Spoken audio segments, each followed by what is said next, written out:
Ashe. And so peace and love to everyone under the sound of my voice. Thank you so much for joining this discussion. You see what it is, family. Tonight we're going to be talking about Keke Palmer and her baby daddy. And yes, I said it. Baby daddy, because that's exactly what he is. So we'll be talking about Keke Palmer and her baby daddy drama. We'll also be talking about Arie versus the Essence Awards. And thank you so much, Sister Marcia Pender, for correcting me. I said Arie versus the BET Awards. She said, nah, Doc, is Arie versus the Essence Award, family. And so anyway, or Essence Festival. I'm sorry. Let me go back up and look at your comment, Sister Marcia. Here it is. She said, nah.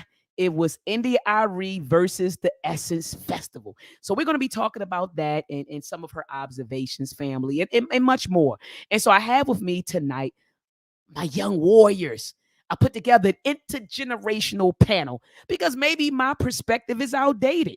Maybe dr.maat is, she in the 40 and over club right now. So maybe my perspective may be a little bit too traditional or too conservative. So family, I brought with me an intergenerational panel to help me unpack these topics. But before I bring each of them on, and there's 5 of them in the building, before I bring all of them on, family, take a moment out right now.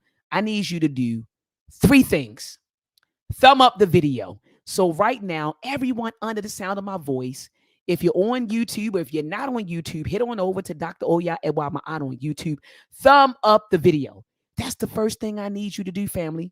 Thumb up the video. Like the video. You know the way the YouTube algorithm works. The more you engage it, the more that it begins to circulate on social media. Ashe?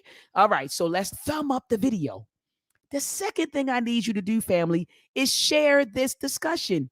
Okay, because over here, we want to each one teach one. And in the age of social media, in the age of technology, to each one teach one, all you have to do is just share it, right? So share this discussion on your social media. Also, family, grab the link and text this discussion to 5 people. Most of us have family group chats. Throw the link in your family group chat and say, hey, check out this discussion. Also, to my panelists, Aya, Kadi, Sharid, Jalen, Haki, make sure that you text this link to your family group chat and say, come check me out, right? So text this out, family. Let's get the word out.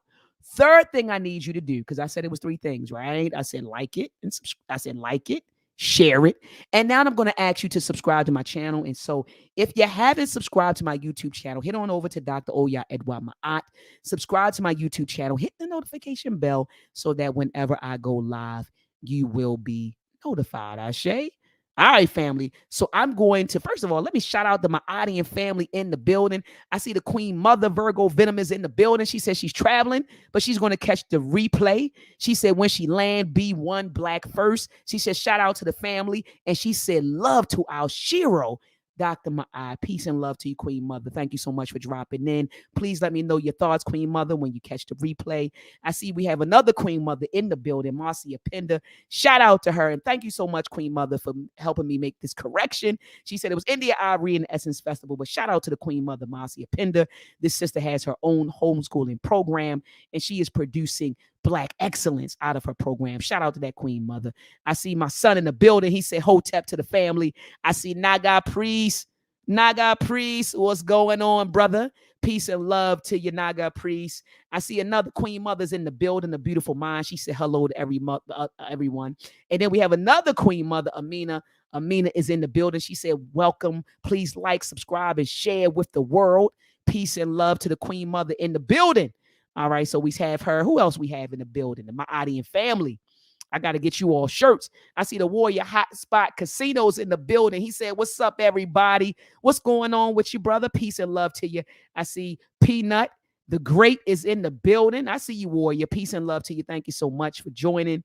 Who else we have? Sakina Ra is in the building. She said, love and power to the Dr. Maat in the chat. So peace and love to your queen. Thank you so much for tapping in, joining. I see, are these my E5 twins? No, I don't think these are my E5 twins. I know this is E5, but E5 Benga. I probably butchered it with that Baltimore lazy tongue and that accent. But peace and love to you, my E5 brother that's in the building. Alafia Ni. What's going on? Baoni, right? What's a Baoni? Show a dada, eh? So peace and love to you, my E5 warrior. I see you, Tiffany. She said this show is going to be fire. Absolutely. Who else we got in here that I can shout out? Who else we got? KC, I see you in the building. I see you in the building, KC. KC, say hi to the fam. I see Mr. Power Brain is in the building. Peace and love to you. Knowledge born Allah. He said, African warrior, scholar, Dr. Oya Edwa Ma'at, requiring Black excellence at all times. Keep speaking the truth and power. Peace and love to you. I'm going to drop the link in the chat for you, Brother Knowledge Born, so you can join this panel. I see Sister Duchess is in the building. Peace and love to you. Who else we have in here? Oh, it is the E5 twins. Okay, it is my E5 twins. All right. It is my E5 twins. Oh, she said, I said it right. Thank you, Queen Mother. Thank you, Queen Mother. All right, family, let's get 60 more people in the building. We 40,000 strong. Let's get 60,000 people in the building, family. You know, when I say 40,000, I mean really 40 people. But let's get it up to 100 folks, family. We 40,000 strong. Let's get 60,000 in the building. And without further ado, family, I'm going to bring on this intergenerational panel to help me unpack what's happening today. Keke Palmer and her baby daddy drama, right? And then India Arie versus the Essence Festival, right? And more. So without further ado, family, I'm bringing on an intergenerational panel. All of these people are between 18 and 42. No, 13 to 42. Ashe? All right. So without further ado, let me bring on my cousin. What's going on, Miss Lovelace? Peace and love to you. How you doing? Sorry, I was muted. Hey, everybody out there. Peace and love. Great. Thank you for inviting me on tonight. This should be very interesting. No problem. And you're the social drinking nomad. How many countries have you been to and counting?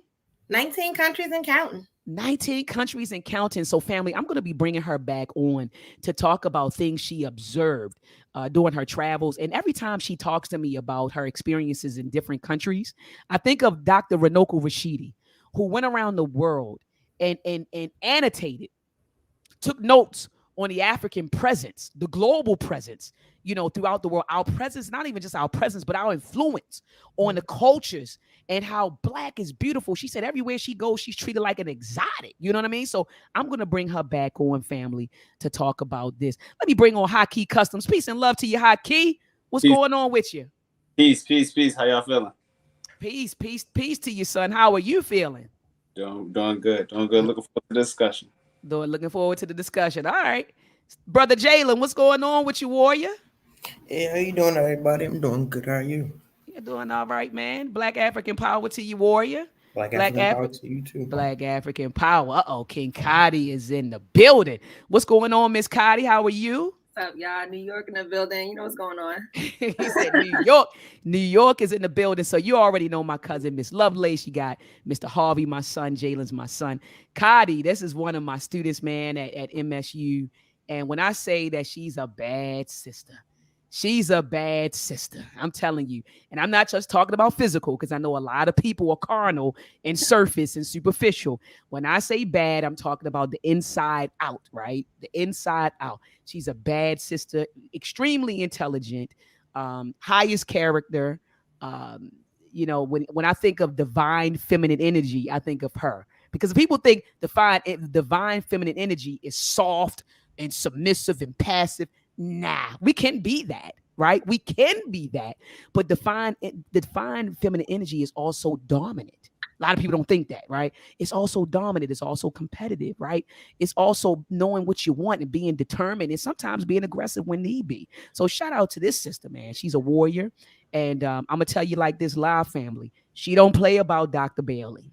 When those students try to go in on Dr. Bailey, she come in my office, Dr. Bailey, they said, and I had to tell them, like she don't play about her Dr. Bailey, all right? So shout out to Sister Cotty. All right, then last but not least, we have another student, one of my other students from MSU, Aya. This is one of my babies. I got to be careful when I say that, right? Because Cotty, when I first said that, Cotty's like, what? I said, I got a new baby, Cotty. I got a new one. Cotty was like, what?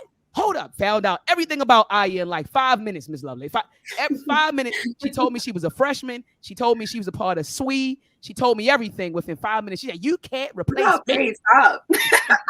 I didn't know all that. She went in. So she found out. But these are my babies. I love them. They are my hearts. I hold Kadi and I in very, very high regard. And Harvey, you've heard me talk to you about them, have you? Haven't you? Yep. Mr. Jalen, have you heard those names, Kadi and Aya? Yes. Yeah, they talk about I do, and I hold these young ladies in very high regard. They're very sharp, very intelligent. I don't know how Aya does it. She runs track and she does engineering. I couldn't do both.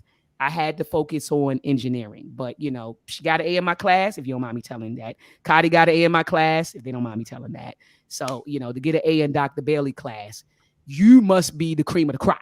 Okay, because I don't give out a lot of A's. So anyway, family, I brought this intergenerational panel on from 13 to 42 to help me talk about Keke Palmer's situation, right? Her baby daddy drama. Okay. And so I talked to my sons, I talked to my cousin, I talked to my students, about virtually everything. And so this isn't anything different. We're just having a public discussion. And so I'm going to first bring on Keke Palmer. I'm going to show you what happened. A lot of people who don't know, she's catching a lot of heat. Well, actually, she's not. She's some people are siding with the baby daddy, and a lot of people are siding with Keke Palmer. So if you don't know, Keke Palmer went to go see Usher in Las Vegas. I don't know whether it was her birthday. Somebody can stop me. Was it her birthday? Was it just a girls' night out? Can someone stop me? What was it? Nobody really knows. Okay. All right. But we know she was at the Usher concert, right, in Las Vegas. My cousin Shawnee, she's been trying to get there since her birthday last year. And I told her before this year is out, we are going to see Usher in Vegas. So anyway, she goes to see Usher. She's wearing, and we know she just had a baby. Her baby, I don't think her baby's a year yet. She just had a son by a guy that she met at a party. P. Diddy had a party. And it was, she met her child's father there.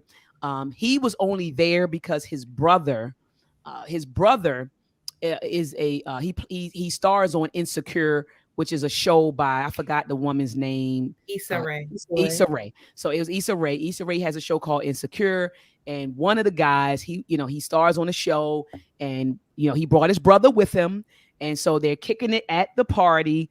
And Keke Palmer walks over to him and offers a drink, like, hey, let's do a shot or something like that. And then it went, it all goes downhill, right? So after that, they got together, had a child, whatever. So Keke Palmer just dropped a baby, and her body is looking fantastic. She filled out a whole lot. Keke Palmer wasn't a female that had like bang, boom, pow. She wasn't that. She was a very pretty girl, but she didn't have, boom, boom, boom.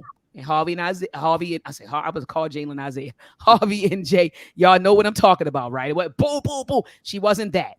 But after she had the baby, it's not the same Keke Palmer, right?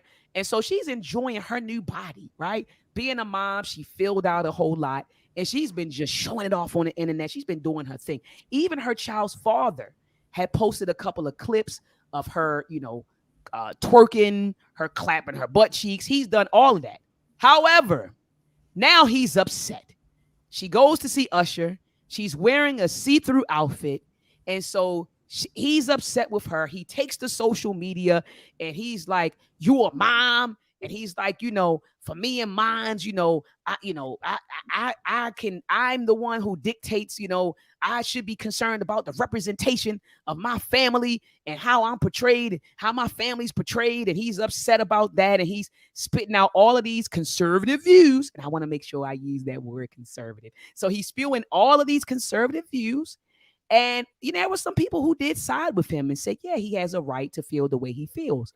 But he caught it from the sisters. Ooh, he caught it from the sisters. The sisters went in on his social economic status.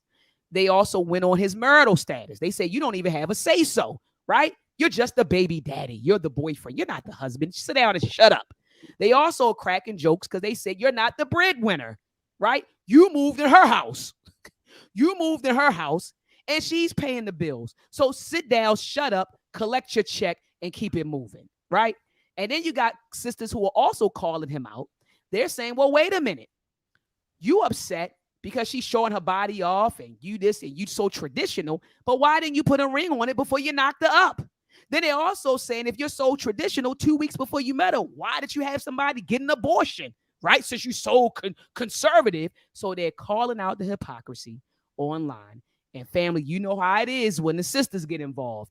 They dragging him through the mud. They dragged the boy so bad that he deactivated all of his social media pages.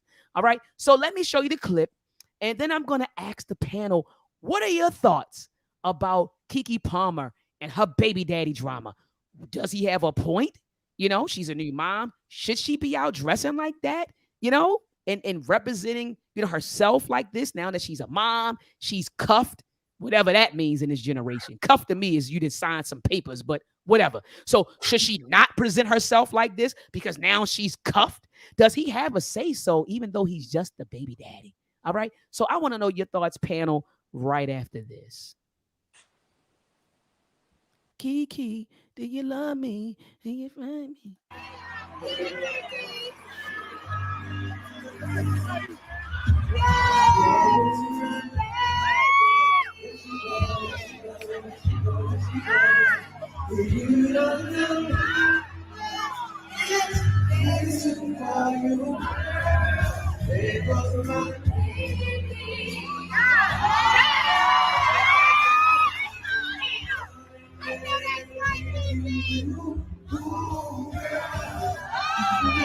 She turned around and showed that thing. She turned around and showed him everything. You better work, girl. She said, let me play this again. I gotta play this again. One more time. One more time.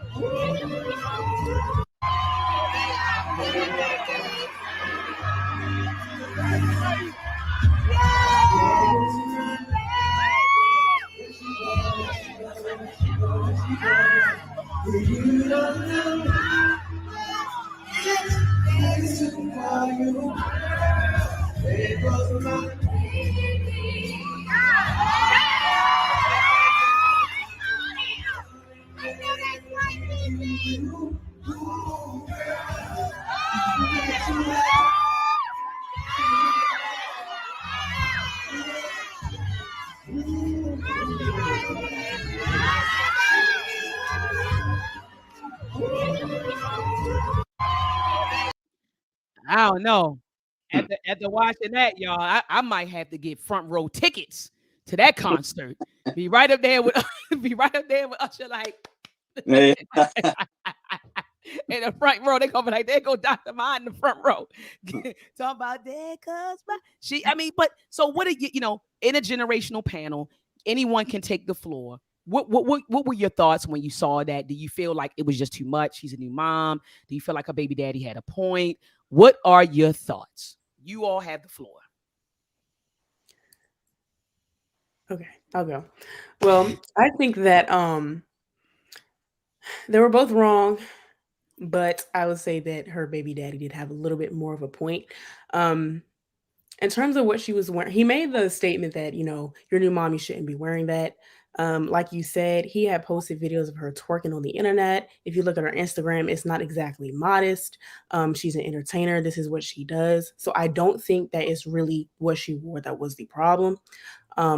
It was that she was up there dancing that way with Usher. And I feel in disrespecting their relationship, whether they were together or not.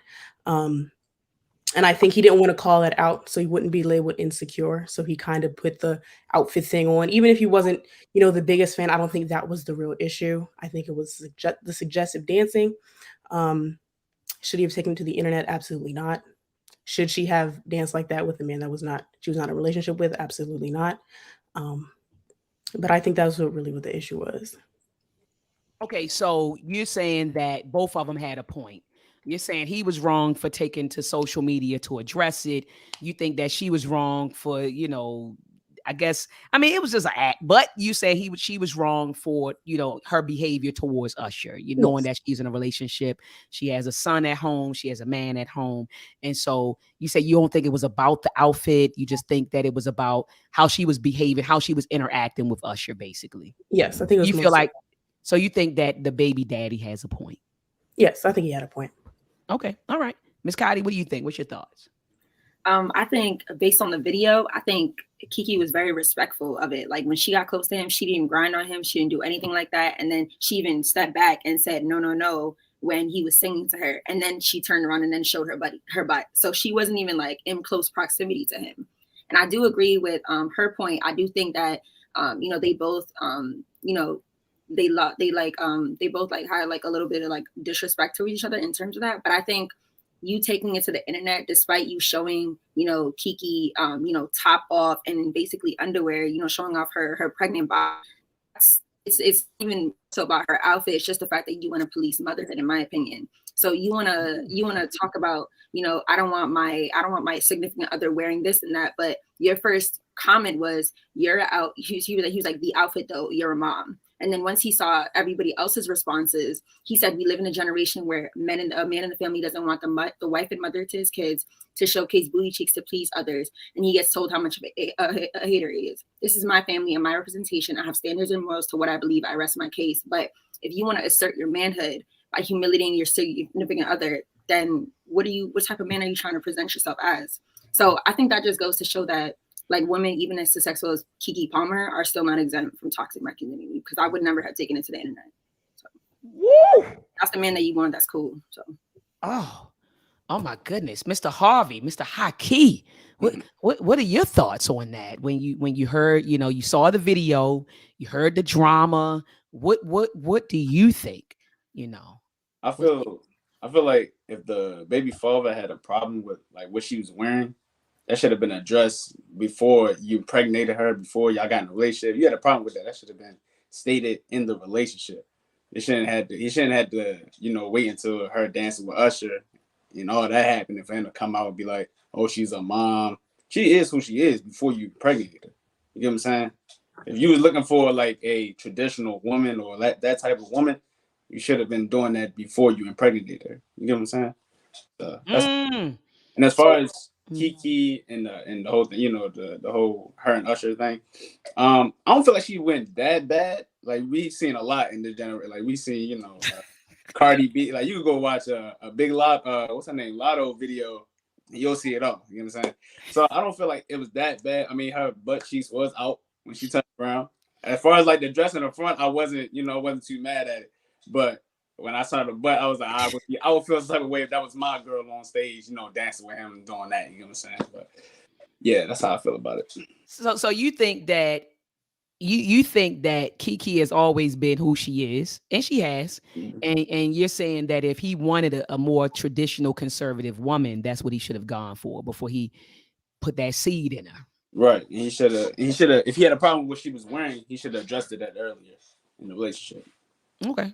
And basically laid it down before they even got in a relationship. Like, these are my expectations. These are my standards. And I agree with you, because so often we get in relationships and we don't lay out our expectations and what our standards are. We just, love is love, and let's just get together. And then we get together and it's like, I don't like that you do this.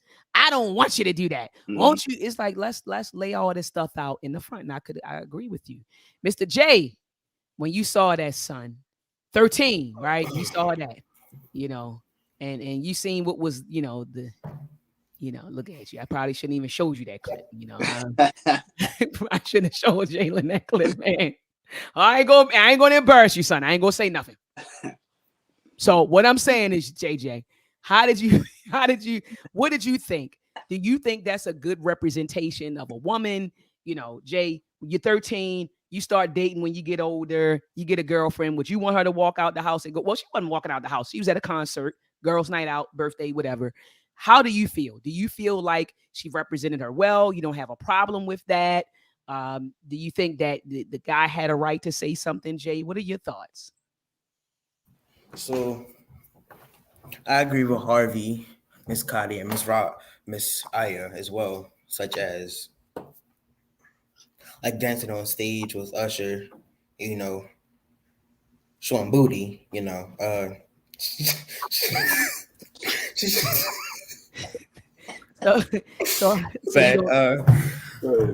she should have represented herself a little bit more better, like wearing something more appropriate. But like Harvey said, we've seen a lot.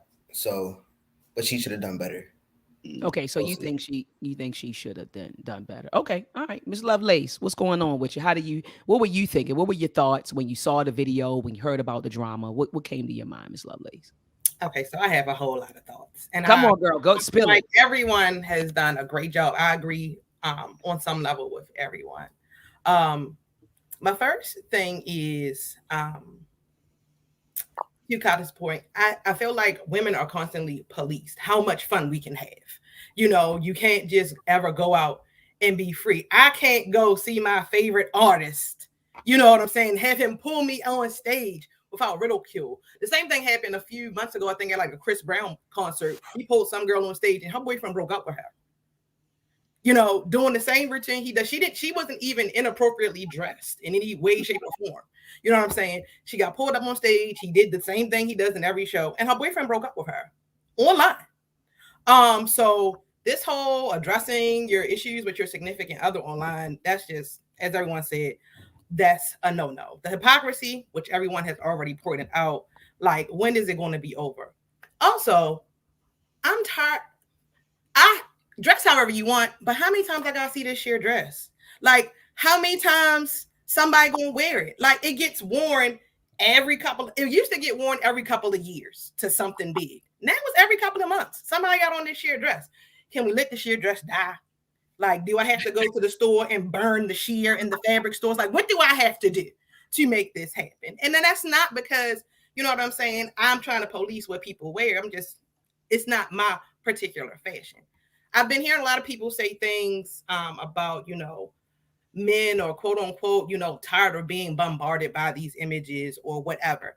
And I understand it, while I still think it's has its level of hypocrisy because of the things that certain men choose to participate in, from Pornhub to stalking Instagram models, you know what I'm saying, to just the music that they choose to listen to and the perpetuation of the images of women. But I will say, so this last time that I left, I was in Southeast Asia, which is more heavily populated by Muslims than I had originally imagined. And that was my ignorance. I thought it would be more like Buddhists and things like that. But it is a very heavily populated area, heavily populated with Muslims. And it was actually nice to see people covered up. Like, you don't know how tired you are of it until you're in a place where people are required to wear a certain amount of clothing. So, you know, that's their religion. That's how they roll. But to Harvey's point, you knew this was the person that you were dating when you started dating this person. You know, like, to expect her to change mid-year because you felt some type of way and took to the internet instead of having a private discussion with her before she left the house, or when you got home and you saw the video and it had blown up. I feel like, you know, he nailed his own coffin on that. I have no sympathy for him. I can't really respect that and call you like a real stand-up dude. It has nothing to do with masculinity. It just has to do, like, not me necessarily thinking that you're masculine. I just don't think that you can be trusted. Or, you know what I'm saying? Like, how can I trust you to keep me safe when you blowing up our relationship online? You're supposed to be this protector, this provider, and all this other stuff. But, like, how can I even really trust you to know that you actually have my back when you're willing to just, you know, when you have a tantrum, take to the internet? So Come on. And so when I saw it, the first thing I thought about was ego, right? Because I said, nah. And, you know, I said, when it started coming out, right, that he had posted videos of her, like, you know, clapping her cheeks and her in a thong, but then got mad at this. I said, oh, this is not really about the outfit, as Aya said. I said, oh, this is because of Usher. And then some people, no, it ain't about Usher. No, it's about Usher. He's broke. Let's establish that. He's a broke dude. And any dude that's broke will feel some type of way that your woman is getting serenaded by a guy that has it going on. You know, Usher's not a slouch. Usher's worth millions, right? Usher's worth millions. And he's looking at it like, dang, Usher might, you know, see what, you know, like, that might, Keke might be on his radar now as a result of that. I'm just saying how insecure people, I try to put myself in somebody else's shoes. And so what I was thinking was, I said, oh, this brother's insecure, because it wasn't, he's so traditional and all of this. No, because you wouldn't be posting videos of your girl in a thong. You wouldn't be posting videos of your girl clapping her cheeks. You wouldn't be doing none of that, Mr. Traditional or Mr. Conservative, right? So it's really not about you having conservative views. This is about you're presenting a contradiction, or you're presenting hypocrisy, but the real issue is that you're insecure. That's what the real issue is. It's not about Keke wearing what she wears, because we have videos of Keke in her thong because he posted them. We have videos of Keke clapping her cheeks because he posted them. So it's not about that, right? The real issue is he is insecure because he's in a relationship dynamic with a woman who has more fame, more fortune, and more power than him. That's what I believe. Because if it was a real issue, if that outfit was indeed the issue, then he wouldn't have posted the videos that he posted prior to this incident, right? If he was so conservative. And 2 weeks before he got with Keke, he wouldn't have told, the other woman to get an abortion. A woman was pregnant with his baby right before he got with Keke Palmer. So if he was so traditional and conservative, he would have married her, right? Or first of all, he would be having unprotected sex with people. He knocking up everybody before he marries these women. That's not what conservative people do. That's not what traditional people do. And I'm talking about patriarchal traditional stuff, right? Whiteness traditional stuff. That's what I'm talking about, right? So typically when we profess conservative or traditional views, they're really rooted in whiteness, but that's another topic. And so anyway, I do think that her outfit, for me, Kadi and Aya, that was provocative. It was inappropriate. For me, but I know these generations, I done seen all kinds of stuff, right? So I'm like, maybe it's just because of my generation, and I mean, we had our little Kims and Foxy Brown and stuff like that. But even when little Kim came out, everybody was like, when little Kim used to do certain things, we were like, but remember, we're the generation that was raised by the boomers, and the boomers were much more conservative. And so we were raised by them. So me being a child of the baby boomers, that outfit was a bit too much for me. It looked like lingerie. I feel like she just should have went there with nothing on. It looks like lingerie. You know what I mean? Like, so for me, it was too much, right? But, in this generation, it seems like this is what is now appropriate. And so maybe I'm just not as progressive as you all are, right? And I accept that. If Dr. Bailey's an old hit, I accept that. I wouldn't walk outside with anything like that on. And I wouldn't want any women in my family to walk outside like that. But some women do it. So now that brings me to my next question. Kadi, you mentioned policing motherhood. That was powerful. I think you used the words policing motherhood. Can you unpack that statement and tell me what you think? Because you said when he said that, you were thinking, you trying to men police motherhood. So could you unpack that for me, Kadi? Yeah, I think in regards to your point, when he was posting all those stuff about her, I think so long as he wanted to control, the perception of her to the public, he was okay. But now that she's presented herself as a sensual, woman, and she's in scantily clad clothing in front of Usher, in regards to the person who came before me, I'm sorry, I don't know your name, but even if she was wearing jeans and a t-shirt, I feel like just the fact that she was with Usher would have still presented a problem. It's not more so her clothes, it's more so just the fact that everyone expects there to be a certain shift in how women present themselves after they undergo motherhood and birth, and they expect them to dress more modesty and conservative. But what if that's her way of, still finding sensuality within herself, as she's undergoing, whatever she's going, postpartum depression is still very much a thing. G Herbo left his previous baby mother while she was going through postpartum depression to go have another baby with somebody else. So, I think that's like another conversation, but that's up to her significant other and her employee at home to help her still feel, sort of like secure in the fact that, you're still a beautiful woman. And who knows, maybe her getting attention from Usher was that, a lot of women still crave male attention, even within, a relationship with their significant other. But I think this whole idea of policing motherhood is also just reinforces misogyny and patriarchal standards, and is more so about if he's able to control public perception of her, that as long as he's the one that's controlling that, he's fine. But now that everyone's seeing like, okay, she just went through pregnancy and, Usher's giving her attention. Let me look at Keke one more time. I see the comments. They're like, okay, Keke, I didn't know you had it in you. So, everyone just expects women to just dress more conservatively, but you have to understand that at the end of the day, we're still women. So there's always going to be a fundamental shift in how men perceive us versus how we want ourselves to be perceived. Maybe that's her way of reclaiming her sexuality after, she had to undergo all these changes. So let me ask you a question. Do you think, Miss Kadi, that after motherhood, do you think that women should, like, I'm like, what is dressing like a mother? Like, what, like, even when he said that, like, you're a mom, I was like, that's very subjective. So do you think that after motherhood, after a woman has birth, that she should just cover up, cover everything, dress like a nun? Now you have a man and you have a child or children, you should be dressed like a nun. So do you think that after motherhood there should be a shift in how women dress and how women present themselves, because now they're a mom, they're in a relationship? Do you think that should happen, or what? Like, I what think it's up to the ideals and values of the mother. I mean, Kim Kardashian still dresses in scantily clad clothes, and she's a great mother. Keke Palmer is just trying to go outside one night and have a time with Usher, and now all of a sudden she's being invalidated for the fact that she has less than a 1-year-old son. I think also, like, I'm a Muslim, so however I dress out, modest, or, however I want to dress out, I still feel beautiful. So I think it's also just in terms of like how society views how women should also present themselves. And those societal views are based in patriarchy and based in misogyny as well. So.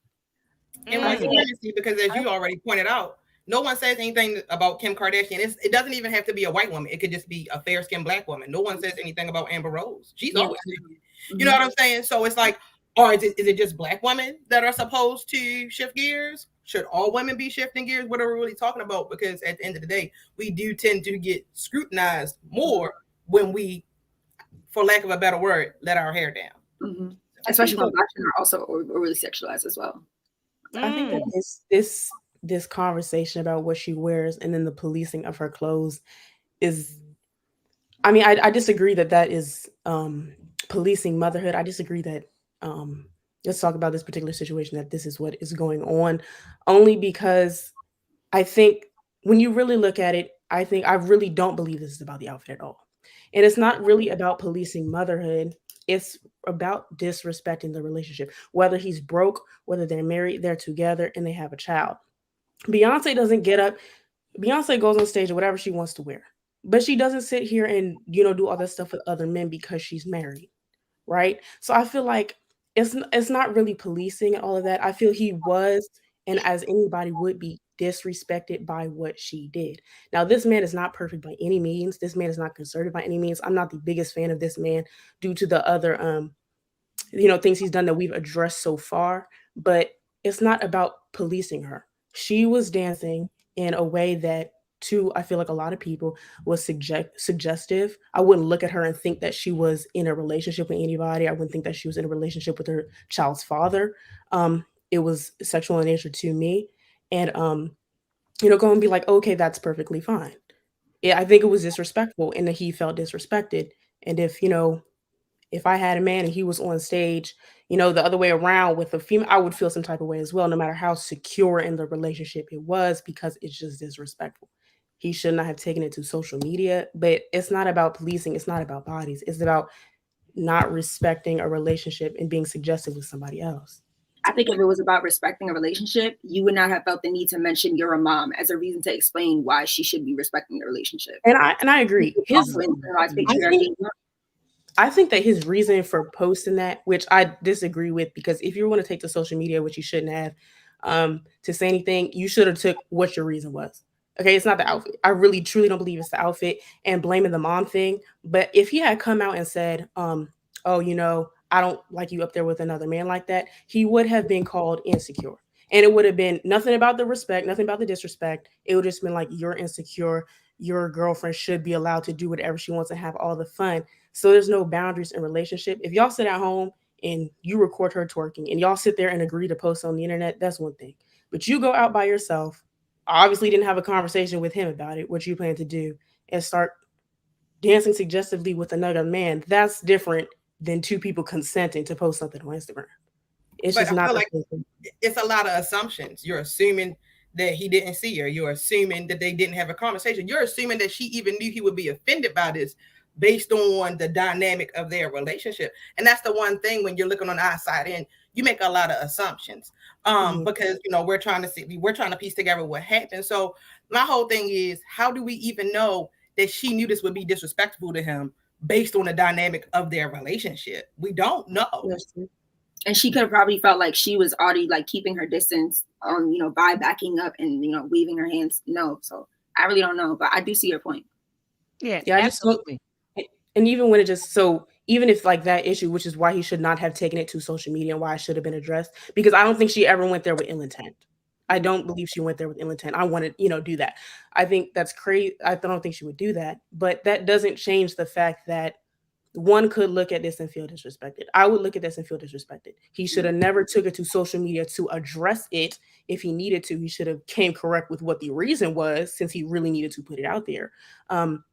But I also understand why he didn't, because he would have been labeled as insecure. He would have been labeled as, not a masculine, because women should be able to do whatever they want. I don't agree that anybody in a relationship should be able to do whatever they want and just blame it on, progressivism, feminine, whatever. I don't agree with that. But all this should have been addressed at home. And you can't look at that and say, "Oh, she didn't do anything wrong." You would be offended if that happened to you. Yeah, I'm not arguing about her actions. I'm not rebutting against that. I'm more so questioning the specifics, like the specific way he, questioned what she was doing. So what do you think about the language that he used in order to explain, his uncomfort with what she was doing? I think that you're a mom. I I don't like the way he went at it. I think the "you're a mom" part wasn't more so to like come at her, post motherhood or like mother police, about her body or anything like that. It was just a matter of, you have a child, your child's gonna grow up, your child's gonna see this, and you were with the dad at some point. I think it was more of like, you have an image, the internet doesn't go away. The internet, what you put up there stays up there. That's how I interpreted it the first time. I completely see your point now that you said it. Yeah. But I mean, I don't think that doesn't justify anybody, even still. So that's my take on that. I think No, you're no, giving no. too much And, credit. yeah, and I love how you all said, you keep saying, and I really applaud, this young panel for saying, keep it off the internet. You know what I mean? Like, everything isn't for the internet. Harvey, you and I, when the internet was becoming real big and you were going through, your teenage years, those were constant conversations that you and I had about putting things on the internet. Not putting videos of you with your shirt off and not, you know what I mean? Like, not cursing on the internet, not doing anything inappropriate. Because I always say that, as Aya said, nothing gets deleted. It's forever. It's always there. And you create a digital footprint. As soon as you log on, you create a digital footprint. If you ever watch videos, you ever Google anything, you create a digital footprint. And what will your digital footprint say about you if it was scrutinized? And so we always had those constant conversations. Is that not true, Harvey, when you were younger, about, being careful of what you post, not posting your location, not posting your car, where you live, pictures in front of this, oversharing, right? So do you recall some of those conversations, Mr. Hoff? Of course. Yeah. So we always talked about that. So I agree with you all that everything is not for the internet. Jalen, have we had those conversations, sir? A lot of times. A lot of times. So yeah, everything is not for everybody. And so I love that you all are saying, like, yo, if you had an issue with your lady, like, step offline and take care of that. Harv, I remember one time you shared with me, you might get mad with me, but I remember one time you shared with me, Harv, that you was in a relationship with a little shorty, and she was sitting right next to you, mad with you, and she went on Twitter, IG. You see what I'm saying? Yeah. And you was like, yo, you said you got a notification. Like, yo, I'm sitting right next to you. Why are you on IG asking strangers for their opinion? You know what I mean? And I'm sitting right next to you, right? Like, so everything we say, Hawk. I say, instead of having a conversation about what's really going on with the person that you're doing it with, Exactly. Yeah, but that's what people do. Like, this young generation, they be mad and they just take to the internet instead of actually pulling up, on the person they have an issue with. I want to switch gears and go to you, Miss Lovelace, because you actually watched a video of a guy that talked about how, yeah, y'all women always say y'all want a man to take the lead, but this is what it looks like. So basically, me telling you what you can and cannot wear, that's what it looks like, right? And so you just like, hold on, wait a minute. And so you commented under his video, and then he read you a long, he sent you a long message, and then you clap back in Lovelace fashion, right? And he didn't respond after that. And so could you walk us through the video and what he was trying to say and read to us, if you could, the messages that he the exchange, if you have it with you. I could probably pull it up if you give me a quick second. But basically, the gist of it was, women say they want leaders in the home. He didn't really think that what she had on was all that bad personally himself. But you say leaders, and this is what leadership looks like. And so, he applauds the man for standing up for himself. And let me say, people have the right to feel however they want to feel about anything. It's the internet. People gonna have opinions. And that's fine, but people need to understand definitions. You know what I'm saying? Leadership is not this. This is not leadership. This is a communication issue, clearly. But this is not an example of leadership. You know what I'm saying? And that was basically the gist of what I was saying to him, because if you want to be portrayed as a leader, you have to take action. So again, if he was saying that, men are sick of being bombarded with these images, women got to give us something to respect. You know what I'm saying? And, if you want, basically, you have to give us a reason to, want to provide, protect, coverage you, look at you some type of way. And so then my response to him was, well, as a leader, one, leaders don't look for scapegoats. Leaders don't blame someone else for a problem. Leaders look at a problem, they analyze the problem, and they start working on solutions for that problem. You can identify, where things went awry, but you don't shift blame, because at some point, everybody's responsible for the mess. That's how it is in any business, in any organization. That's just the world. At some point, everybody's responsible for the mess. But also, leadership is action. So if these are the images that you bombarded by, what controls are you taking? Are you, have you stopped supporting platforms that objectify women? Have you stopped listening to music that objectifies women? Have you stopped watching these videos? Have you stopped trolling these Instagram women? What programs are you engaged in supporting your youth, young men and women, to make sure that they have positive body images, and know that they don't need to show everything in order to feel confident and sexy and secure? And if they do choose to show everything, why are they? Know the reason why they're doing it. If that's what you feel, that's your particular style, make sure it's your style and you're not doing it because you want to be like somebody else. Because the young people do have a point. We had our little Kims, we had our Princes, Elton Johns, we've had it all. We've seen it all. So, you know what I'm saying? But if you're sick of something, you take action. So what are you doing? What are men countering? Are you having the same talk with your son as you are with your daughter about sex and relationships and dating? Or are you telling your daughter, your son, do you just strap up? Or then telling your daughter, just don't bring no babies home. Like, what are you really doing to stop this if you're actually sick of it? And that's when the conversation stopped. Yeah, he didn't want to say, because he's not doing anything. That's why he didn't, when you said, well, what are you doing? And you kind of threw it back to him. He's not doing anything. And so you really have a good point. It's a lot of hypocrisy. I see, I remember having this conversation in Arie and Kadi. I know you heard me talk about this in our class. I talked about how we are like living contradictions, where everybody's like a walking contradiction. I could sit down and listen. Oh, I love women, man. I got the utmost respect.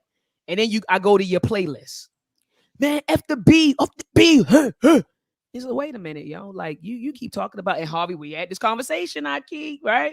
You can't come to me and tell me how much you love and adore women, but you, just like you just said, Miss Lovelace, you sit there and you support platforms that degrade women, right? You on Pornhub.com, right? Mr. I'm conservative, Mr. I'm right, I'm traditional, right? You on these websites, you are watching these videos, you're listening to the music, you're supporting the movies, and then you want to come play Mr. Conservative, Mr. Traditional to me. You can't. It's called hypocrisy. That's what it's called. And a lot of us are hypocrites. All of us are hypocrites. I just can't admit it. And I say that in class. All of us are hypocrites. I guarantee you, some folks will be like, man, I'm eating healthy. I'm a vegan.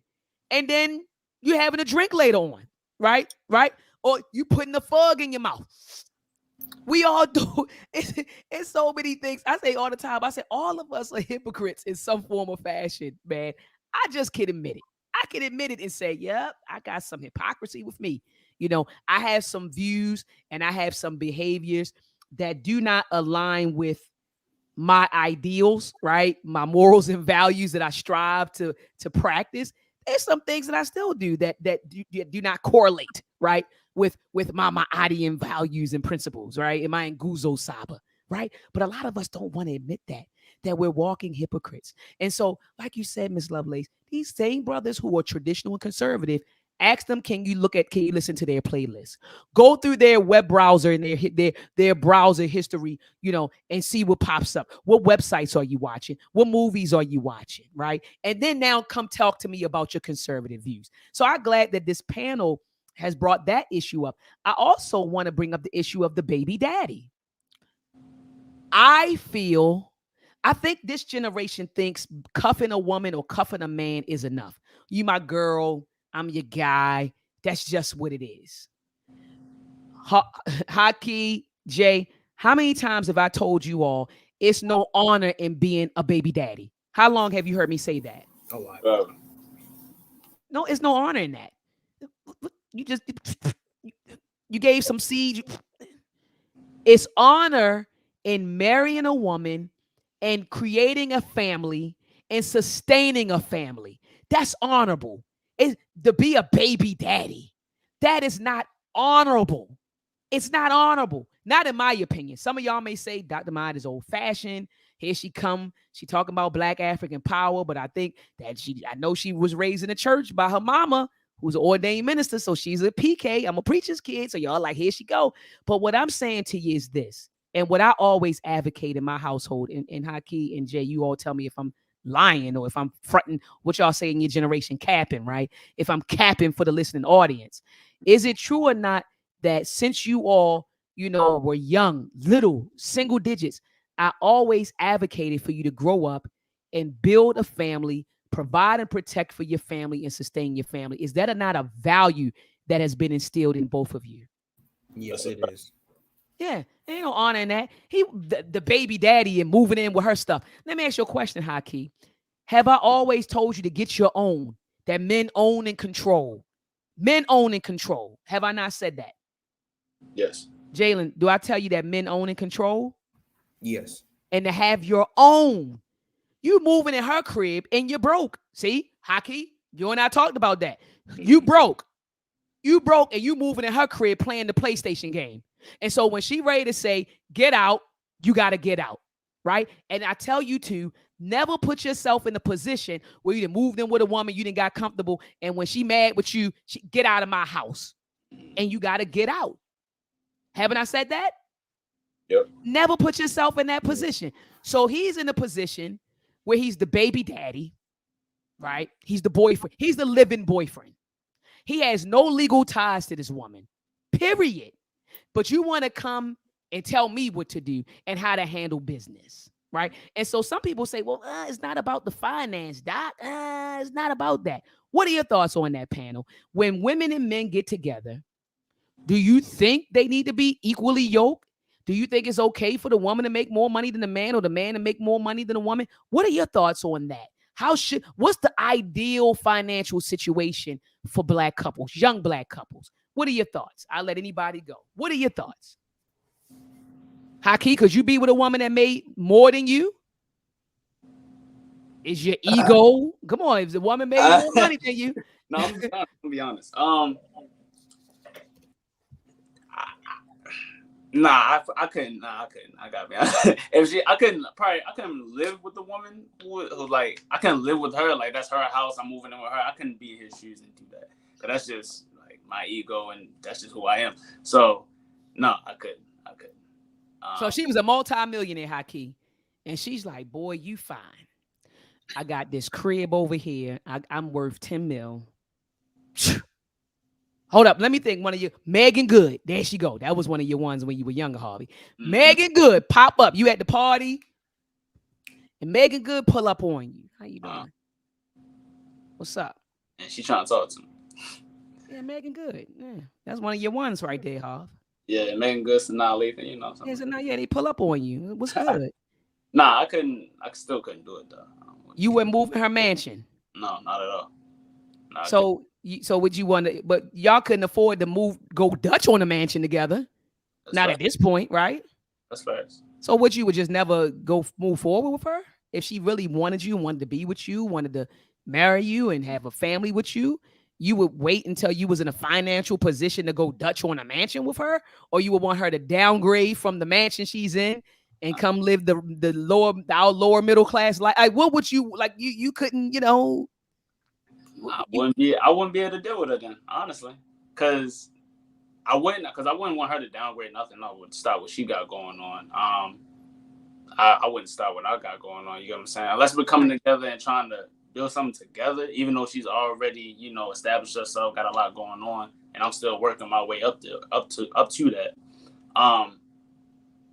Yeah, I don't think I'll be able to deal. And I'll probably communicate that with her from the jump. Like, I wouldn't be able to do it. I can't move in with you. I'm not expecting you to downgrade you nothing. If you're not comfortable doing that, that's fine. I don't want you to do that, honestly.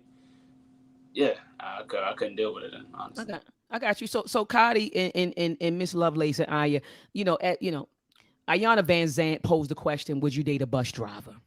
Right? Would you date, a bus driver or a brother that makes less than you? He works at 7-Eleven, or a brother that may be a janitor. He may be the garbage guy. I've seen some cuties, in a garbage truck. So he every morning he gets up, Cotty and Aya, and he's a garbage man, and that's what he does for a living. And he gets up and he does it well. He never misses a day at work. He gets his paycheck every 2 weeks. He's able to take care of himself. He got a 1-bedroom apartment, maybe a little studio, right? He got a little paid off car, $3,000-$4,000 car that he has. Make minimum wage, maybe 15, 16 an hour, maybe 20 at the most. Could you deal with that? I mean, either one of you can take it. I'm just curious. Nobody want to say anything. Look at their faces. I can tell let the young ladies answer first, because you asked for young. I mean, I'm not old, but no. Yeah. I'm just saying, Cotty. Aya seems so sympathetic to the brothers. Aya, when you get your engineering degree, when you get your electrical and computer engineering degree, and you're making 90 to 100K, and the brother might be making 30. I think that with me personally, when it comes to the simple fact of making more than my partner, I, kind of don't look at it as who's making more, because the way that this house operates, it's household income. So that's what ultimately matters. And that's how I kind of think about it, not individually. Now, in particular, if we're talking about a bus driver, garbage collector, I would say no, only because of, not because of like their money or whatever, but because of like, I think I have like career oriented more than getting a job. And that's not to knock anybody who has that job, I say, but I kind of appreciate, the course I took, and not saying anything to anybody else. And I would, appreciate a partner who took a similar course as me, did something along those lines, who understands and stuff like that. So it's not really about the number of value as to why I wouldn't choose that. It's kind of more about that. So you just said it in a nice way. You were just very nice, Aya. You said, well, I wouldn't knock a garbage man, even though Naga Pre said some people making 50K. That's cool. So you like, I wouldn't knock him. But I took a particular route. This is what you just said. I took a particular route to get to my 90. Okay, no, it's cool. Yeah, it's cool. Yeah, it's cool. What I'm saying is, but what you just articulated, you said I took a particular route to get to where I'm going, right? Meaning you went to college, you worked hard, you got your degree, you're making 6 figures, and you said that you would want someone that took a similar route. Not maybe the same exact route, but a guy that went to college, he got his degree, and he has, he's on your economic level. That's what you basically said, Aya? Yes. Okay, so you wouldn't date a garbage man then? No, I would, but dating someone who has less money than me is the problem. If I made 200K, he made 100. You just said you want a guy that got a college degree that makes what you make. I thought you said I wouldn't. No, you wouldn't. You wouldn't, because let me tell you why. Oh, you said you wouldn't, right? I wouldn't. No, that's like, yeah, I wouldn't. But like, if it was like 200,000 versus 100,000, that doesn't matter. It's a household that has 300,000. That's what I'm saying. That's not so he got to at least make 100,000. That's what you're saying. no, that's not the exact number. Doesn't matter. But it's saying if I made 200K, he made 100K. That doesn't matter. The household income is 300K, which is Okay. a lot. Well, what if the household income went from your 100K and his 20, 30K? But that's not as much as I want. Oh, there it is, Miss Connie. There it is. I think the way, like you said, you guys have to agree on a standard, how much you want to make, what you want to live off of, and then work towards that. I mean, how you get there and what experiences come along. I mean, that's a personal choice, but the number, that's a household number. Y'all decide on what you think you can live comfortably off of, and who carries the weight on that. That's up to y'all. Okay. And can I speak on my scenario? Okay, go ahead. The real reason I wouldn't be able to deal with like a Megan Good or a woman who's making millions, it's not necessarily because of our financial situation. It's really because like of the respect thing that come with it. Like if she's treating me like I'm like below her, you get what I'm saying? If she treats me like that, that's why I couldn't deal with it. And I feel like You're that's assuming that she would. You're assuming that she would.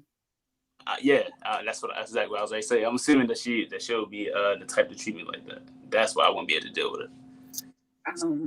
So I think personally, not me, negative. No, I think it's harder to date being an educated and Black successful woman. And I think it really just depends on like the belief and value system as to what Aya said. So if he's very content in his job as a bus driver, and he's content with that, okay, cool. But are you providing for me, spiritually, emotionally, other ways besides financially? You feel me? So I think also like Black women, like when they're educated and successful, they have to sort of like adjust their dating standards because, I was watching, a TikTok video and they were saying it's so much harder to date as an educated Black woman because usually most Black men, when they get, this is the categorical Black men before the people come for me. Some Black men, when they get their degrees, they're so used to being the exceptional, Negro in the room. But when you see another college educated Black woman, then it's like, okay, well, we both bring something to the table. So what else can we do for each other? So I think that's a new form of dynamic. And I think in regards to what Hockey said, I think a lot of women, it's very easy to emasculate a man when he's not providing financially because, historically and primitively, men were known to be like, like the caretakers and stuff. So I think it all depends on like sort of like what other stuff are you bringing to her besides financial sort of like security. I think if what you're giving to her is bigger than the financial security that she's looking for, then by all means go live with Sanaa and go live with Megan Good. So, and I think the question is kind of difficult as this comment reads. You judging a book by its cover in their job at the time. And that's why it's like it's hard. It's really hard to explain my justification because if there was a millionaire who was a YouTube prankster, I wouldn't want to be with that person either. It's nothing to do with how. It's not about the money. That's what I'm saying. Garbage collectors get paid a lot in some places. You could do whatever. It's just about it. It's just. I think it's just the question is difficult and the question is subjective to everybody and it's different justifications. That's why I'm saying that the career is not about the money.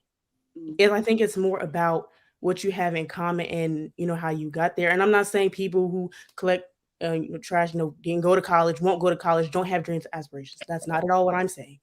But that's why it's difficult. And this is a case by case. Know the person, get to know the person, and make that judgment from there. But asking that broad general question, you're not, because I don't know. I mean, you just can't give a straightforward answer when relationships and choosing people is not based off of money, not based off of careers individually. It's a whole lot bigger than that. So, I mean, I'm not going to make anybody happy with my answer because it depends on the person. Yeah, you got to look at it holistically. Yeah, absolutely. It's just I can't answer that. Miss Lovelace, chime in. I want to hear your thoughts, Miss Lovelace. Jay, I'm coming to you. So I'm kind of with I think it said Hot Shot Casino. Is that what it said? Yeah, Hot Shot. Yeah. Okay, but I'm older. I'm 40 years old. I have a 23-year-old son. I've been a single mother most of my life. I'm not taking care of nobody else's son. You got to come with something else. Like you said, I like, my personal situation. I don't want to do that. And I've dated all through the socioeconomic class levels, dated different races. I done it all. You know what I'm saying? And so what I have found, like I've been in situations where the man made more money than me, and I've been in situations where I've made more money than the man. And in the situations where I made more money than the man, it doesn't matter how encouraging you are, how willing you are to help them, you know, it doesn't matter. It's something about a man's ego and his need to provide that it eventually becomes an issue. He typically becomes withdrawn. He stops sharing things with you. You know what I'm saying? He doesn't want to spend as much time with you, or if you're going out to do something nice, he doesn't want to go because he doesn't want to be at the table with you and you pull out your card. Now, some people are different. You meet these new generation of some of these young men, and they like, yeah, shorty can pay for everything. I'm trying to find me a sugar mama. So again, you know, back to your original point, it all depends on the situation. But me personally, having been in that situation multiple times, you know what I'm saying? I've learned my lesson the hard way. And so it's not for me. Okay. All right. Mr. JJ, question, man. Awesome response, Miss Lovelace. Question. JJ, I know you're 13. You're the youngest person on the panel. Salute. You holding it down, son. Like I said, the panel's going from 13 to 42. And Miss Lovelace is younger than me by a year and some change. So you know who's the 42-year-old. So anyway, Mr. JJ, would you want to be in a situation where your lady made more than you? You going with your big brother's answer, or you feel like you ain't got a problem with it? And be honest, man. Go speak your speech. Me personally, you always told me to take care of a woman. You know, to always take care of a woman, make sure they're always straight, make sure they're always good. That means, so for me, I have to agree with Harvey. You know, not going in with Megan Goodman. You know, uh, like the way, like Harvey said, like assuming that she treats me wrong, even if she treats me right, I still want to move in with her because you always taught me to always treat a woman right, and you would be a bum if you moved in with a woman. I ain't say you be No, a well, bum though, well, but well, not like that, not like that, I but never. still, like, Son, don't put out misinformation on the internet. okay. Hey Harvey, they take the clip like Dr. Maat son Right, said right, that right. you would be a bum if you move in with. Then all my male followers be like, the hell with Dr. Maat. My No, bad. no. So tell the truth, son. Tell the truth. My bad. But I feel like, me personally, this is my opinion. Like, you would be a bum if you moved in with your girl because that means showing like you can't take good care of yourself financially. Okay. Speak your speech. Speak your speech. Speak your speech. All right, this is my little sound effect. Good job. Good answer, son. So you basically saying that you're being reared in an environment where you were taught to make sure that you're able to take care of things. And so you don't want to put yourself in a situation where you can't, contribute, to the household and provide and stuff like that. Right. Yes, So you would want to be really the one that made more money. Right. But what if you met a woman, Jay, and she made more money than you and she was a sweetheart? She just made a little bit more money than you. You made 50,000, she made 150. And with 50,000, you could contribute to the household, right? You can still pay bills and stuff like that. How you still wouldn't want to do it? I still want to move in.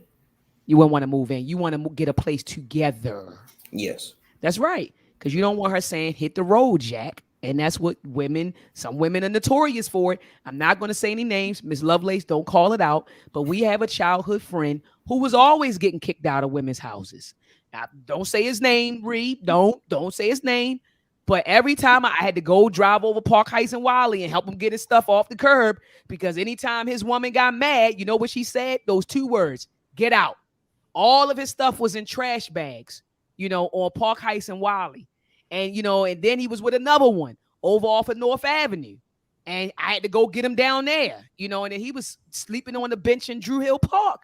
And I had to go to my mom and say, Mom, can he stay here for a couple of days? Because at the time I was in high school or something. I'm like, can he stay here for a couple of days? Because he was dealing with different women who kept kicking him out when they got mad. And so that's why I said I would always tell my sons, never put yourself in that situation where you're moving in with somebody and they get mad and they say those two words to you, get out. Yeah, And make sure you're on the lease. We say, Miss Cotty? Make sure you're on the lease. Yeah, or put yourself on the lease. Exactly. So let's switch gears really quickly because I know I told you all an hour. I want you all to check out this. So this is India Arie. So India Arie. So anyway, Meg Thee Stallion, she was at the Essence Festival and she brought women on stage to twerk, twerk, twerk, twerk, twerk, twerk, right? And India Arie, and I love this woman. I'm a huge fan of her, fan of her music. I think she's a gorgeous black woman.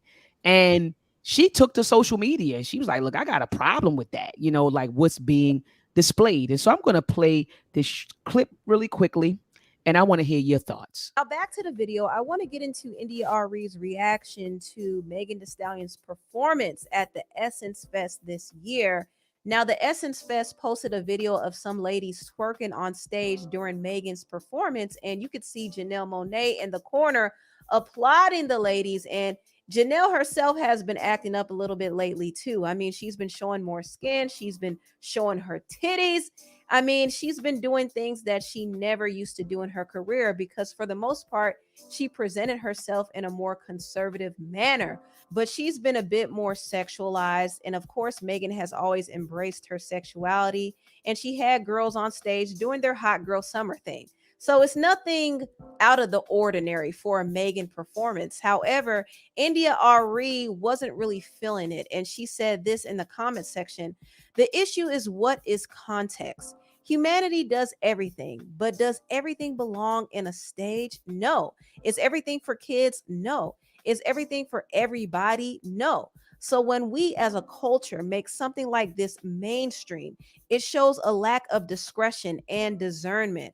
To those in the comments who laugh at anyone who wants these things out of our culture, you certainly have the right.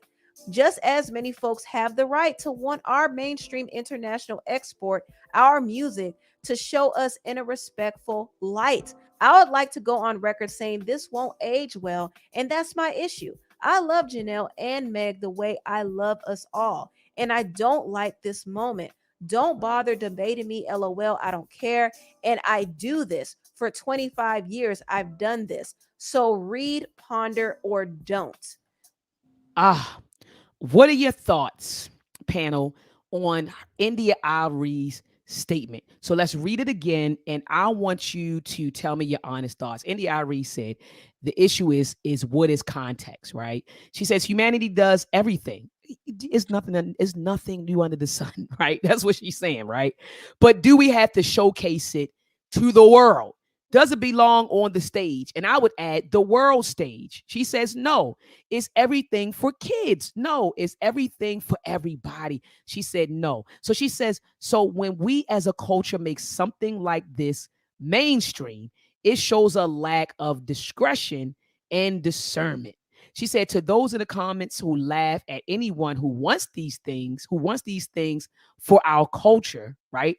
You certainly have a right. So she's saying, if you want folks twerking and showing their boobs and butt and whatever, if that's what you want, she was like, okay. But she said, and you have the right to want that. She said, just as many folks have the right to want our mainstream international export, which is our music, she said, to show us in a respectful light. And she said, I like to go on record saying this won't age well, meaning when you turn 30, trust and believe me, you ain't going to listen to Meg Thee Stallion. And if you do, it'll be some throwback party that you're at, but you're not going to be in the car with your children, hopefully. Nowadays, Miss Lovelace, with these young parents, hopefully you won't be in your car listening to Cardi B and you have your 5-year-old sitting next to you, right? Hopefully you will mature past that. I sit and think about all of the stuff we listen to, Little Kim, Biggie, and stuff like that. Do I have my moments where, yes, I might put on a little Biggie Smalls and Junior Mafia. I might listen to a little Master P, right? And the No Limit Soldiers. I might put on some Snoop and some Drake. I might put on Jerry. I might put on some Tupac, right? Some Jay-Z, right? And just some of our ratchet music, Nuck If You Buck, Crime Mob, when I'm really feeling it. I might put on some Gucci too. It just depends. But do I ride around and listen to it day in and day out? No. So she's saying this is not going to age well, right? Meaning that, this behavior and this type of music that we're listening to is not timeless. You know how we can sit back and go to a cookout, right? High key, and we can listen to our grandparents' music. You know what I mean? And it's still popping, 50, 60, 70 years later. A lot of the music in my opinion, that's being created today is not timeless. I don't think in 30 years people are going to be checking for Meg Thee Stallion, the baby, who else? Meg, young Miami, Florilla, the little girl Red, young Red, the girl with all the red hair. Nobody's going to be checking for her in 30 years. They're not making timeless music. We're still listening to Anita Baker. Anita Baker is still selling out concerts, right? And her stuff came out in the 80s. Okay. Earth, Wind, and Fire, they still selling out concerts, So this is not going to age well, meaning that this stuff is not, this behavior and what's being put out there is not timeless. That's what she's saying. So she said, I like to go on record saying this won't age well, and that's my issue. She said, I love Janae and Meg the way I love all of us. So she said, I love Black people. She said, and I don't like this moment. So she's saying, I don't like this space that we're in right now where we think it's okay to present ourselves to the world like this. She said, so I don't like this moment where we are right now in this time and space. She said, and don't bother debating me because I don't give a flying F, right? She said, I do this. I've done it for 25 years. So go ahead and read what I got to say, ponder on it. She said, and don't bother in debating her. Panel, I yield to you. What are your thoughts on, Meg? And that's what she does. I mean, I've looked at some of her performances on YouTube. So when she performs, she bring the girls on stage. Come on, y'all. Twerk, twerk, twerk, twerk. Now, everybody twerking cheeks. And it happens. I mean, I look at African dance and you might say that the sisters are twerking, right? Like, so I'm kind of like, because I look at African dance and I see how the sisters, how we move when we do African dance, right? So I see where it comes from and why we do it. But do you all agree that it shouldn't be on showcase to the world, or do you think it's not a problem with it? Panel, I yield to you. You have the floor. I think in regards to what she said about Janelle Monáe, I've been listening to Janelle Monáe since Janelle Monáe was Janelle Monáe. So she was like doing like camp, which is basically like sort of like outward fashion, like futuristic fashion. But she's always been preaching about sexual liberation and women empowerment. I think, there is a shift in how she's starting to present herself now to her audience, but she's doing the same things that she's always been preaching about in her songs. So I don't think it's that much of a shift. I think it's just a shift in the way that now she's like sort of like presenting that image through her body. In regards to what she said about like how like something mainstream like this shows a lack of discretion and discernment, I think it's all about like the reasons of why like music like that originated from. Women were always constrained into like patriarchal views and stuff like that. So like music like this actually liberates women, but also you have to understand that even if the music that you're making is like you're trying to make it as a means of sexual liberation, you can't control the outside perception of you. So some people are going to think it conservative, some people are going to like not prefer it, and some people are going to be like, okay, yeah, this is sexually liberating for me as well. And I think you're right, like it's not timeless music, but it is music that still sends a message. Whether or not it's a message that you want to be received by you, that's up to you to choose whether or not to listen to that music. For me, it's the same thing as like drill. Drill originated in Chicago, but it came from Black communities basically telling their story through their music about what they were experiencing, and now it's become inherently violent. But the origins of why it was created in the first place are stemmed from wanting to bring a voice when they felt voiceless.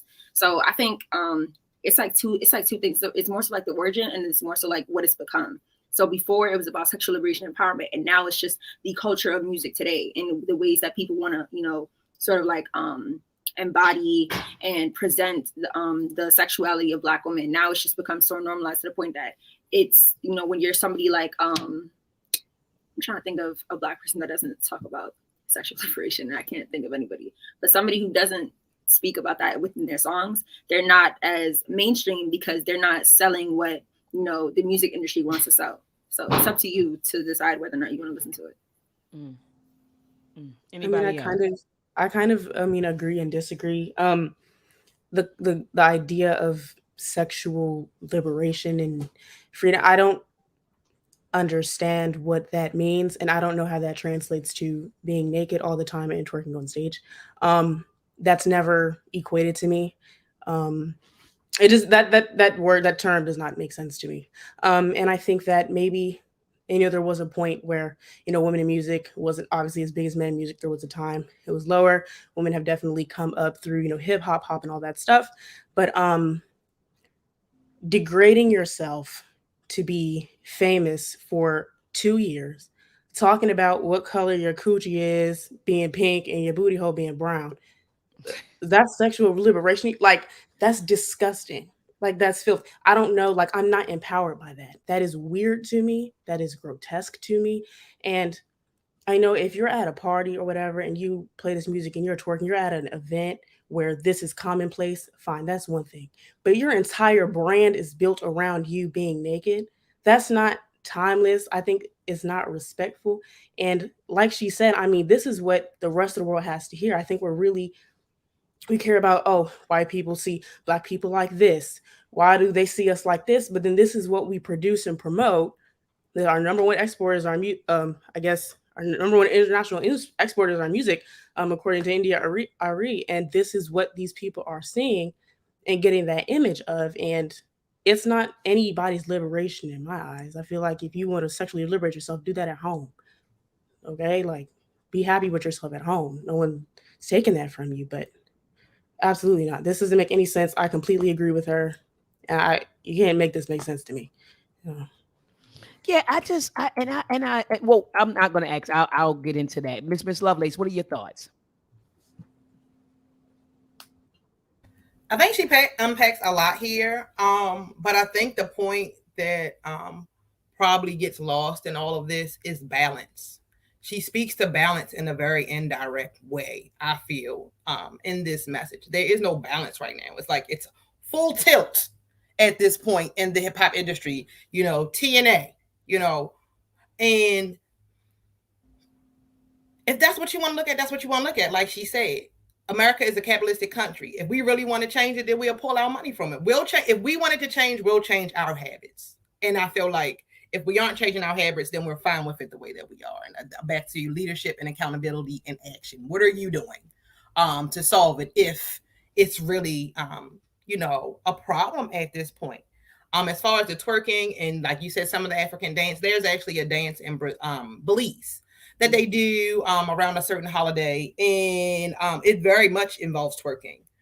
Very, very much involves twerking, and it is something that originated from when their ancestors originally came to Belize. It was originally part of a mating dance. That's how you drew men in doing the mating rituals with this. So you're absolutely right. It could have got passed down and lost in translation and turned into something else. The sexual empowerment piece, going to have to agree with you, young sister, on this one. I don't particularly get how being publicly naked equates to sexual empowerment, but that's your body, your business. You know what I'm saying? I'm going to conduct myself the way that I like to. I'm going to encourage the young ladies that I encounter to, encourage their way, and to portray themselves to the world however they feel the most comfortable. I do kind of miss the days of the censors just a little bit because I feel like we lost that balance. I'm not saying stifle people, freedom of speech, police people's dress, or anything like that. But as she said, everything ain't for everybody. And the fact that we have so much of the illusion of freedom here in America, we abuse it without realizing how much damage is actually doing to our society and our culture. Like, and so it's just one of those things that you have to be conscious of. And I don't disagree with India Arie. I can't say that I disagree with her. I would very much like to see balance come back into the culture in general, not just music, but just some sort of balance, because that's what life is all about, in my personal opinion. My aunt, that's one of the cardinal principles of my aunt is balance. Is that not right, Mr. J? Yes, ma'am. Balance. And so, like you said, and I agree with your sentiments, all of you, actually, everything that you all express. But you're right. I mean, like, balance. Like when I looked at the BET Awards, and and I didn't see a balance. Everybody looked alike. Everybody looked alike. The hair was the same. The swag was the same. They sung about the same things. And I'm just like, okay, cool. But when is Rhapsody coming out, Hockey. You know what I mean? Like, all right, you show us, Florilla, now bring out Rhapsody. Like, it's like we had no contrast. Like, it was all of the same stuff. And I get tired of being inundated with the same foolery. Like, my whole thing is they are catering to a certain element, and obviously people like it because it's selling, right? So people are buying it, whether it's white, black, Asian, Hispanic, whatever, people are buying it. And so that's why they keep promoting it and keep, pushing it, keep promoting it and keep producing that type of stuff, right? Because people are buying it. But for me, like you said, Miss Lovelace, the lack of balance, if you want to have your little ratchet stuff, all right, whatever. At first, Harvey and Jay would tell you, I'd be like, nah, don't have none, but I've softened up a little bit, and I'm like, all right, if you got, that on your playlist, at least have, some positive stuff that you pouring into your spirit. You know what I mean? Haki, what's your thoughts, man? What's your thoughts on what India Arie said? Do you agree with her or do you disagree? Yeah, I completely agree with Miss Arie. Yeah, I agree with Arie too. She was basically talking about balance, how basically everything isn't for everybody or everything isn't for the stage. Like, you want Turk, I don't have no problem with Turk. You know what I'm saying? I don't got no problem with Turk. I have a problem with being on stage publicized to everybody, butt cheeks out, you know what I'm saying, titties out to everybody. You know what I'm saying? I wouldn't want my brother to be sitting here in the stage. We had a concert and she pulled her titties out and her booty shaking. Right. I wouldn't want that. But right now if it's my lady at home, that's a different story. So but yeah, that's just how I feel about it. I agree that everything isn't for everybody. Yeah. All right. And you know what? It's like, I'm also torn because, like I said, Africa, like you said, like a lot of the gyrating and moving our hips, we get that honestly, man. It's a part of our culture. You call it twerking, but you look at African dance, I can put up some videos where you might say that's twerking, right? Like, and then also as far as the dress goes, we know how we over here, we're like, I wouldn't wear my butt cheeks out. I'm talking about the conservative folks. I wouldn't do that. But if you go back in history, it was a time where we in Africa, we walked around, our breasts were exposed. Like, I mean, that's how we walked around. I know that we're no longer in that environment and in that culture. But there was a time where you did, even with, there was a play that I took Jay to go see. I forgot the name of it. We went to the Hippodrome and they were talking about the story of South Africa. And they were saying that when they actually do the play over in South Africa, the women who star in the play, they wear, like on the video, like I have a video of it. I didn't show it to Jay, but I have the video of the play. And when they actually filmed it and they go to South Africa, the women do not wear bras. Like, they don't wear bras. But again, we're talking about a time period where people weren't overly sexualized, right? And so I personally think, and my folks on the panel may have, might throw a tomato at me or a banana. I personally feel like women should, in my chat, and I look at my chat, they like this, they listening right now in the chat like this. I feel like ideally, and I'm choosing my words wisely and intentionally, I'm choosing my words wisely. I think in an ideal situation, women should be able to walk around without breasts exposed, and we should be able to walk around the way we want to walk around, ideally. But because we live in an over-sexualized society, it's just not safe, right? When I look at history, some of the women, they wore cloths. The men wore cloths. You walked around. You know why? Because the breast wasn't over-sexualized during that time period. The men wasn't walking around like, nobody was doing that. Everyone understood that the breast is used to nurture the child. So it wasn't a body part that was over-sexualized. So you're living in an environment where women wore their breasts out. It wasn't until the white folks came over in family. You can go and Google what dr.maat is saying. When the white colonists came over in South Africa, when the missionaries came in South Africa, and the white women asked the black women to cover up because the white men was looking at the black women. That's the truth. That's history. And that's facts. So the sisters weren't over there covered up. They were wearing their bodies out and exposed. And the missionaries, the female white missionaries, came over and told our sisters, see, Miss Pooh said yes, told our sisters to cover up because they felt uncomfortable with their white male counterparts looking at the sisters. Google it if you think I'm lying. So yes, I think in an ideal situation, women should be able to walk around like that. But because we live in an over-sexualized environment, it's not safe. You got too many over-sexualized males and females. You walk outside showing a titty, you might have some undisciplined, sick weirdo dude trying to rape you in the alley or trying to rape you on the spot. Some of our sisters right here in Baltimore, I'm not going to call any names, she was walking down the goddamn street, fully clothed. She was just really curvy, and a guy pulled her in the alley on Gwen Oak and Liberty Heights and raped her in the alley. That's the society we live in. So it's just not safe for women to walk around here and show anything, right? But in an ideal situation where you're not dealing with perversions, perverts, right? Over-sexualized guys that as soon as they see a butt cheek, they going crazy. I think that women should be able to wear stuff like Keke Palmer.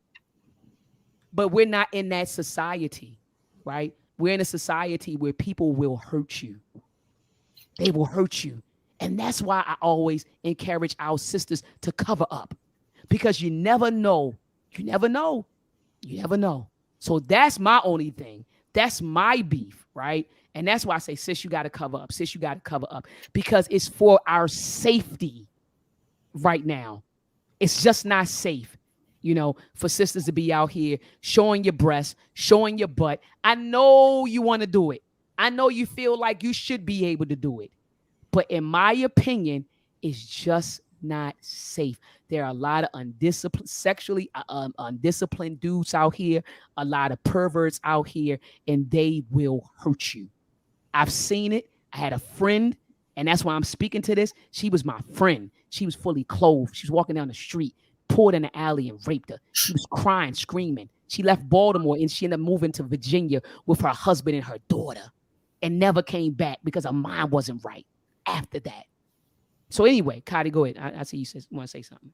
I would just say, just in regards to like y'all comments, I don't understand why, people think sexual liberation for women is more dangerous than like the violence, the glorification, in like music of like Black men dying and like what we go through in the hood.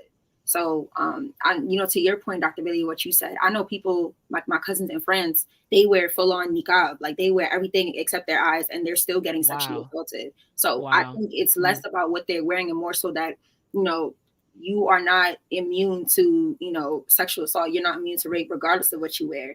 And to, Aya and, to Aya's point about, the cheapening of like, sexual liberation, I think we need to sort of like, as much as like it's hard to do so, you need to sort of separate your biases from why people are doing the things that they do in terms of sexual liberation. It's okay if you don't understand why people, it's okay if you don't understand the whole point of sexual liberation in terms of like why people want to expose their breasts and their backsides. Because I feel like there's always a better way in order to spread that message. I feel like, something like, Janelle Monáe doing it may or may not cheapen the message that they're trying to send. But, the same thing goes when you go to the strip club. Either way, people are going to be naked. People go to the strip club in order to, get tantalizing pleasure with their eyes in terms of like, seeing what they want to see. So either way, this generation and this society is going to always, use sex as a way to provide pleasure and also use sort of like exposing and like sensuality and, fulfill their desires. Yeah. And I think at a strip club, I mean, you're paying to be there and watch that. If I'm watching the BET Awards or the Essence Festival, it's not what I come to see and always want to see and all that kind of stuff.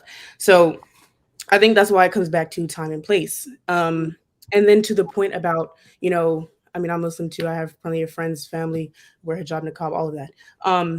I think that, like you said, you can be fully clothed and anything can happen. That is 100% true. Yeah, it is. And this does not justify, because two things can be true at once without dismantling or justifying the other. I don't think people who are, go around raping, sexually assaulting are horrible people. That is a fact. You should never, ever do that to anybody. They deserve to be punished. But I also think that knowing that we live in a society of crazy psycho people who walk around doing this and, being naked and twerking or whatever, invites these types of people to these spaces, I think we should be conscious of what we're doing and what we do in the types of people that thing invites. That's not saying you're asking for it. That's not saying any of that. It's just being aware of what you're inviting. So that's not blaming any victim or anything like that. It's being Right. aware of yourself. And then to the people who go around, raping, not wrong at all, not justifiable. So once again, time and place, awareness, all of that kind of stuff. And if you want to go to a party, have your ratchet music there. If you want to go to a strip club, do that there. But family centered, supposed to be Black entertainment award show, you can have your ratchet music, but you don't have anything else. Yeah. Like our display, I cut on BET. They accepted that. They're the ones that they knew what they were going to do before they did it. So what image are they trying to present to? What do you mean? Who? The BET Award. Right. That's my problem with that. I had a problem with them for that. I had a major problem. Okay, I thought your problem was with the artist. That's why. No. I'm saying that no. I have a problem with the BET Awards doing that because they know that this is. If I'm, cutting on, I want to see Black entertainment. I cut on BET as per the name, and I want to see this award show dedicated to Black artists, and this is all I see. What impression does that make? I'm very disappointed in BET in doing that. You as artists can make whatever music you want, but there was absolutely no balance, which makes India Arie correct. I think it overall sends the wrong message, and makes people think that they can that everything is appropriate all the time, and it's simply not. I think it just cheapens the message of BET trying to promote Black empowerment. I think the BET Awards was definitely cheapened by the fact that that it was only this type of music. Mm-hmm.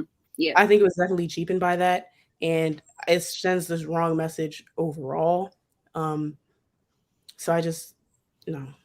So let me show you all before we close out, because we getting ready to close out, and I want each and every one of you. Shout out to the 75,000 people in the building. Let's get 25 more people in here, family. Thumb up the video, family. Right now, you came in, you got this good entertainment on a Friday night, right?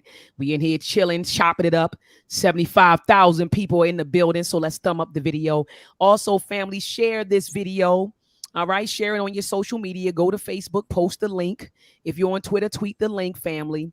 Also, take the link, shoot it out to your family group text, right? Say I'm on the show, right? So send out the link, family, via text. And also, family, if you haven't subscribed to my YouTube channel, subscribe to my YouTube channel. Hit the notification bell so that whenever I go live, you will be notified. Panel, when I think of women empowerment, I don't think of us burning our bras like white women during the feminist movement. During the women's suffrage movement and the feminist movement, the white women were and they were showing their bra, showing their breasts, and they was burning their bras, and Black women went out there. Yes, this is women empowerment. Burn your bra. That's not women empowerment to me, right? Exposing my breasts in public, sleeping with 20 guys, all right, and saying, you can't call me a hoe because it's my body. That to me is not women empowerment. When I think of Madam C.J. Walker and her legacy of empowering Black women, I think of Black empowerment, right?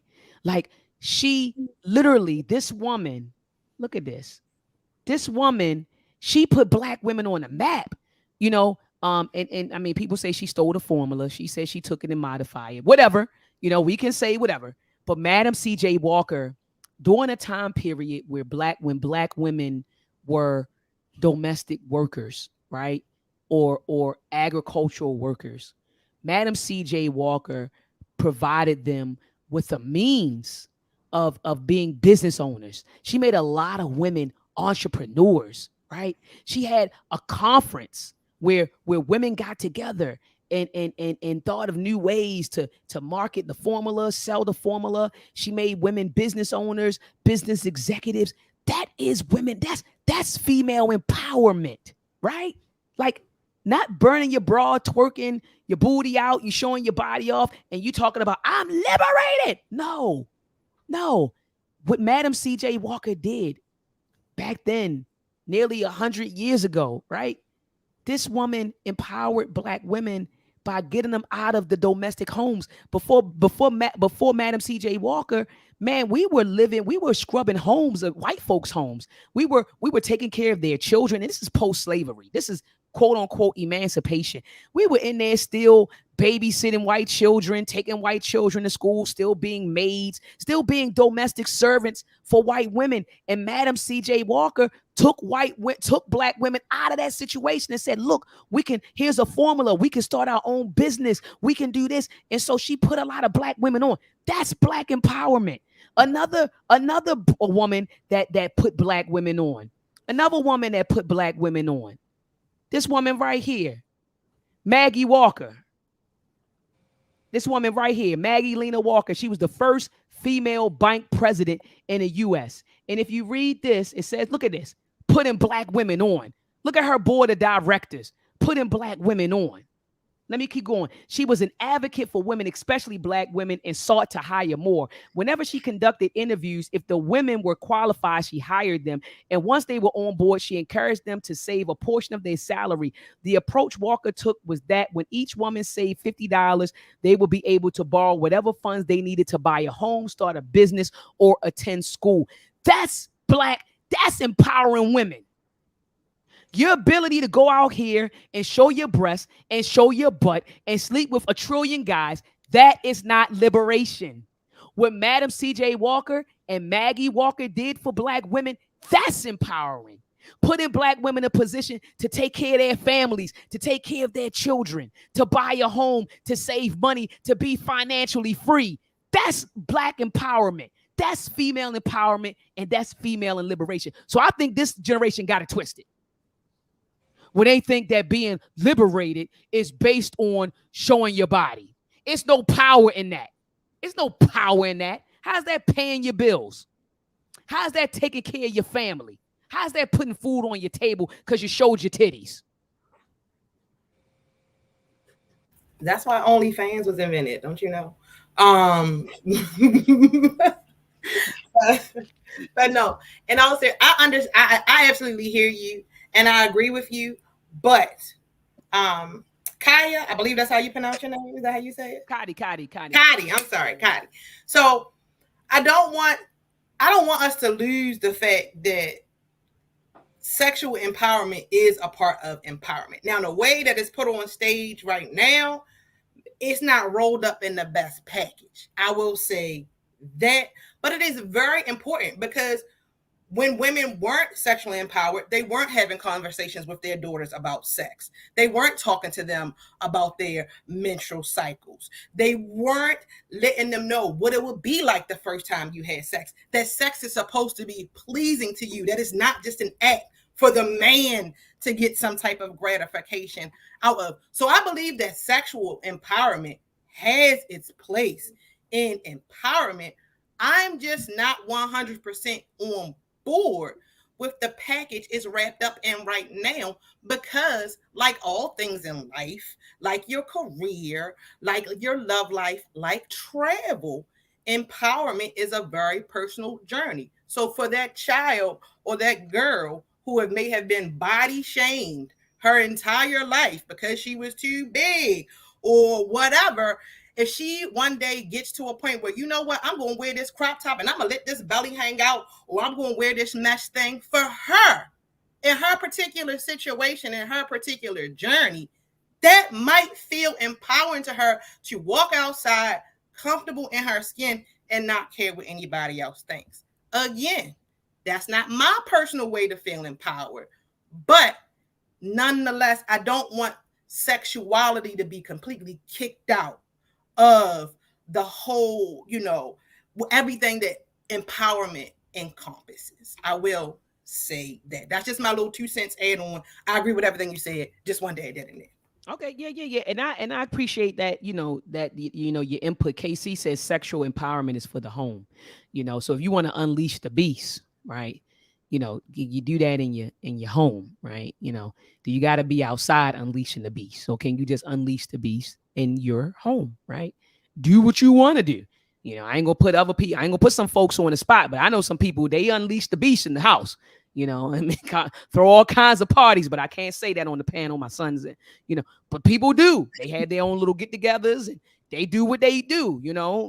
So it ain't for. I agree with KC. Sexual empowerment is for the home. It's not for coming outside, with your bra like this and swinging it around. It ain't that. So anyway, panel, I know I told you all an hour and I had you on for almost 2 hours, but you already know when you talk to me, what did you say earlier, Miss Lovelace? You say you kidnap people. You say you're famous for doing it. Look at Harvey smirking. Look at him. Look at Hockey smirking. Everybody smirking. Cotty know when she come and see me. So see, Cotty know when she visits me in my office, she knows she's going to be there for a few ticks. She knows she got to spend a couple of hours with me. I be working and doing my thing, and I be like, so what's going on? Well, what y'all got a poetry? What's going on? I show her 50 million projects I'm working on, so she know it's an adventure. You know what I mean?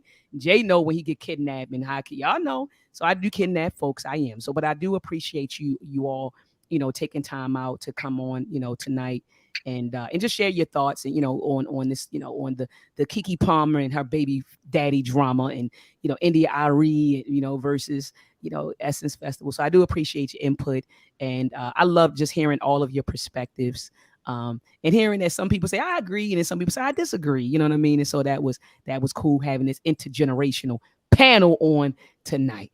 And so anyway, Jay and Harv, I want to have a follow-up discussion with the two of you, probably next week. I want to, have an open, a public dialogue with you all about, women, and something we always talk about, what to look for, in a woman. You know what I mean? What to look for in a woman and how you should conduct yourself around women. And so I want to talk to you about those things publicly. What has been instilled in you regarding females. And it seems like people did get a glimpse of what has been instilled in you, you being a person that can provide and protect your family. And so I think that the both of you, Jay and Haki, you made it clear that those values were instilled in you, and I'm just proud to hear it. You know what I mean? Proud to hear your perspectives on it. So anyway, I'm gonna let you all go one by one and just tell us about it. Lovelace, you got to tell us about Lovelace planning. You got to tell us about your virtual assistant and your travel coaching. Tell us about everything and where we can find you. Hey everybody, so I'm Sharia Lovelace. I am the owner operator of Lovelace Planning Services. We are a virtual assistant and business support services. We do everything from day-to-day operations management, email check-in, making sure your calendar's up to date, to helping you develop SOPs, workflows, all those types of things to help you get organized and manage your business better. In addition to that, we offer travel coaching services. So I've not been to as in visited. I've lived in these places. I've lived in Latin America for 9 months. I've lived in Southeast Asia for 6 months. I've lived in Europe for 2 months. I've lived these places, so helping people kind of navigate travel in a way that's not just a vacation, but a life experience for personal development, for spiritual development, for perspective, for insight, for healing, all the types of things that travel can unlock within you to help you become a better person. You can find me on social media, primarily on TikTok and Instagram, and my handle is Social Drinking Nomad. Let me pull that up so the people can see it really quickly. You said your handle is social media. Social Drinking Nomad. Social Drinking. Okay, so let me go to search and type in social drinking. Here it is. Found it. You pop right up. So family, this is her page. Make sure, family, that you follow her page. Here it is. Boom. Bam. So make sure that you follow her page. Also, family, if you go to her link, this is her link tree. I just clicked on the link. And so now I have to stop sharing. I love your shirts. As a matter of fact, I got to get your merch. She have on what you say? Say less. Say less, travel more. So Trust yes, yeah. So family, I'm trying to tell you, family, make sure that you check out the merch. I'm gonna drop a link in the chat. I actually gonna get a couple of shirts from her. So she has a lot of merch for the folks that travel, talk about your passport and stuff like this. So I'm gonna copy this link, family, to her merch store. That's in the chat. Make sure you come in here, grab a shirt. Also, family, I'm copying her social media handle in the chat. Make sure that you follow her and reach out to her. If you want to travel, you want to do things, virtual assistant, all that stuff. She does it all. She's a jack of all trades. So thank you so much, Miss Lovelace, for being with us tonight. No problem. Hockey Customs. Tell them where to find you, man. I'm going to bring up your social media page as well. Okay. Okay, family. I'm Hockey Customs. I'm an artist. I customize pretty much any and everything you can think of, from your game room walls, shoes, clothing, whatever, engine parts, whatever. I'm an artist. You can follow me on Instagram, TikTok, YouTube at Hockey_Customs. That's HAKI_Customs with a Z. And yeah, hit me up if you need anything done. I can do anything on anything. And when I tell you, family, that he can really do anything on anything, I'm going to bring up his. Look, Jay, like, yes, he can. Everybody's like, yes, like I call him Handy Harv. That's where I call him. Harvey coming through. Hockey Customs. So this is the link to his social media page. He's 70,000 strong on TikTok. He's 70,000. Hockey Custom is 70,000 strong on TikTok. So shout out to Hockey Customs. And so check this out, family. I'm going to scroll through. And so he said he customizes everything. This is a wall that he created, with his partner. Look at this. He customized a wall, like literally a wall, right? And so he customized whole room. We did the whole. Oh, you did the whole room? Yep. Wow. So look at this. This is another shot of the. Yeah, he's right. It's the whole room. Look at that whole room of him customizing that. They did a whole room, family. So he does it all. He does sneakers. So we see the custom sneakers right here, family. Right. And I could keep scrolling. I'm trying to think. He does engines, customizes cars, like literally everything. Like, look at this, shirts, hoodies, anything that you want customized. He can do it, family. So make sure that you check him out. Support Hockey Customs. Support the young folks, family. Make sure you support the young folks. I actually have like 2 pair of shoes, that he's customized for me. My RBG shoes. On one side, I have Marcus Garvey. On the other side, I have Harriet Tubman, and then my Morgan State University shoes. So I'm going to drop the link in the chat again. Make sure that you holler at Hockey Customs for any customizations that you want. And when you holler at Miss Lovelace and Hockey Customs, make sure that you tell them Dr. Maat sent you, right? So I can pop my collar just a little bit. All right, King Cotty, tell them where to find you, Queen. All right, my IG is King Cotty, y'all. I'm a licensed massage therapist in Maryland. I do deep tissue, but I mainly focus on rehabilitative and debilitating injuries. And I'm also a poet. So it's King King, and then my first name, Cotty. Going here now. Yep, when I get you. I didn't know you did massage. Yeah, I just got licensed. Man, Cotty boy. Yeah, excellent. Let me show y'all her social, her IG. Man, Cotty's a beast. I'm trying to tell you. Hold on. Let me see. Go to entire screen. This is her social media page. And when I look through her social media page, I'm like, man, she's so diverse. You never know who you're going to get.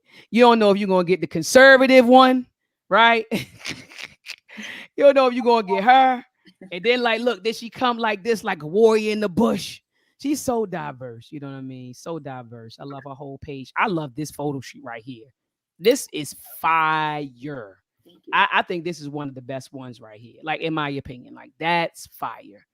Right. So, I mean, you just got some fire photos just when you on your Muslim kick. I already know. I know when you on your Muslim tip. I got my video. I just dropped some new videos. Yeah. And then I didn't know that you modeled. Yeah, I did. Yeah, that was cool. Yeah. I was like swiping, and I was like, okay, you was walking. I said, all right, Cotty, do your thing. Do your thing. She modeling, doing her thing. So, yeah, family, I'm going to drop the link in the chat. I'm going to drop her link in the chat. Make sure that you follow her on social media. Got to support our young people, family. Got to support our people. Miss Aya, tell the people about yourself and where they can find you if you want to be contacted. Sure. You're on Instagram, right? You got it? Yeah, well, me, I am a private tutor as well as one of the instructors for Dr. Maat's Conscious Ingenuity. I also work for Ed Anime in some of the inner city schools in Baltimore. So basically teaching is what I do. Outside of being an engineer, I also do a little bit of research for the university, but tutoring is what I do. You need a math tutor, I got you. But yeah, that's me. All right. So look at this, family. I'm going to bring up her IG and look, she got one picture up. I said, Aya, I don't have to put all them pictures up. I'm not an internet person. I know. She put look. She put up her. Look at that. Oh my god. I'm not an internet person. You said I'm not an internet person. I said, all right, Aya. All right, so here we go. This is her social media page. So, family, if you are looking for a math tutor, and she tutors virtually. So, if you are looking for a math tutor, she's the Conscious Ingenuity math tutor. Okay, and right now she has 3 clients, and she's doing well, you know. And so, anyway, family, if you need a math tutor for your child, hit up Miss Aya, okay, and set up an arrangement for her to tutor your child in math, right? A couple of hours out of the week or whatever your child needs. And what I love about her is that she gives your child a diagnostic, figure out what your child knows, what your child doesn't know, right? And then she comes up with a plan to tutor your child. So make sure that you hit her up. Last but not least, Mr. Jalen. Tell us about yourself, son. What's going on? What you got going on, man? Nothing much, nothing much. I'm still doing my Arduino kit, I still have to do that robot arm that you got me. Okay. So I still have to do that, follow the instructions, I already finished my electric circuits kit, the one that you brought me from Amazon. Okay. And I have to do that robot too. Jay think about No. Robot too. So your robot, so you're a STEM person? Yes, and I like to build stuff with my hands as well. You like to build stuff with your hands. You're a STEM person, and you want to go to school to become a what? Just like you, an electrical engineer. Electrical engineer. Ashe, my man. Ashe. And you're on the road to become that, right? Yes, of course. Yeah. And tell the people how you just went to a science fair, and shout out to Q Butter and the Zyx Institute. Q Butter put on a science fair in Brooklyn, and you were there with the other Jalen, and you were presented with a medal, right, and a trophy. Yes, we were.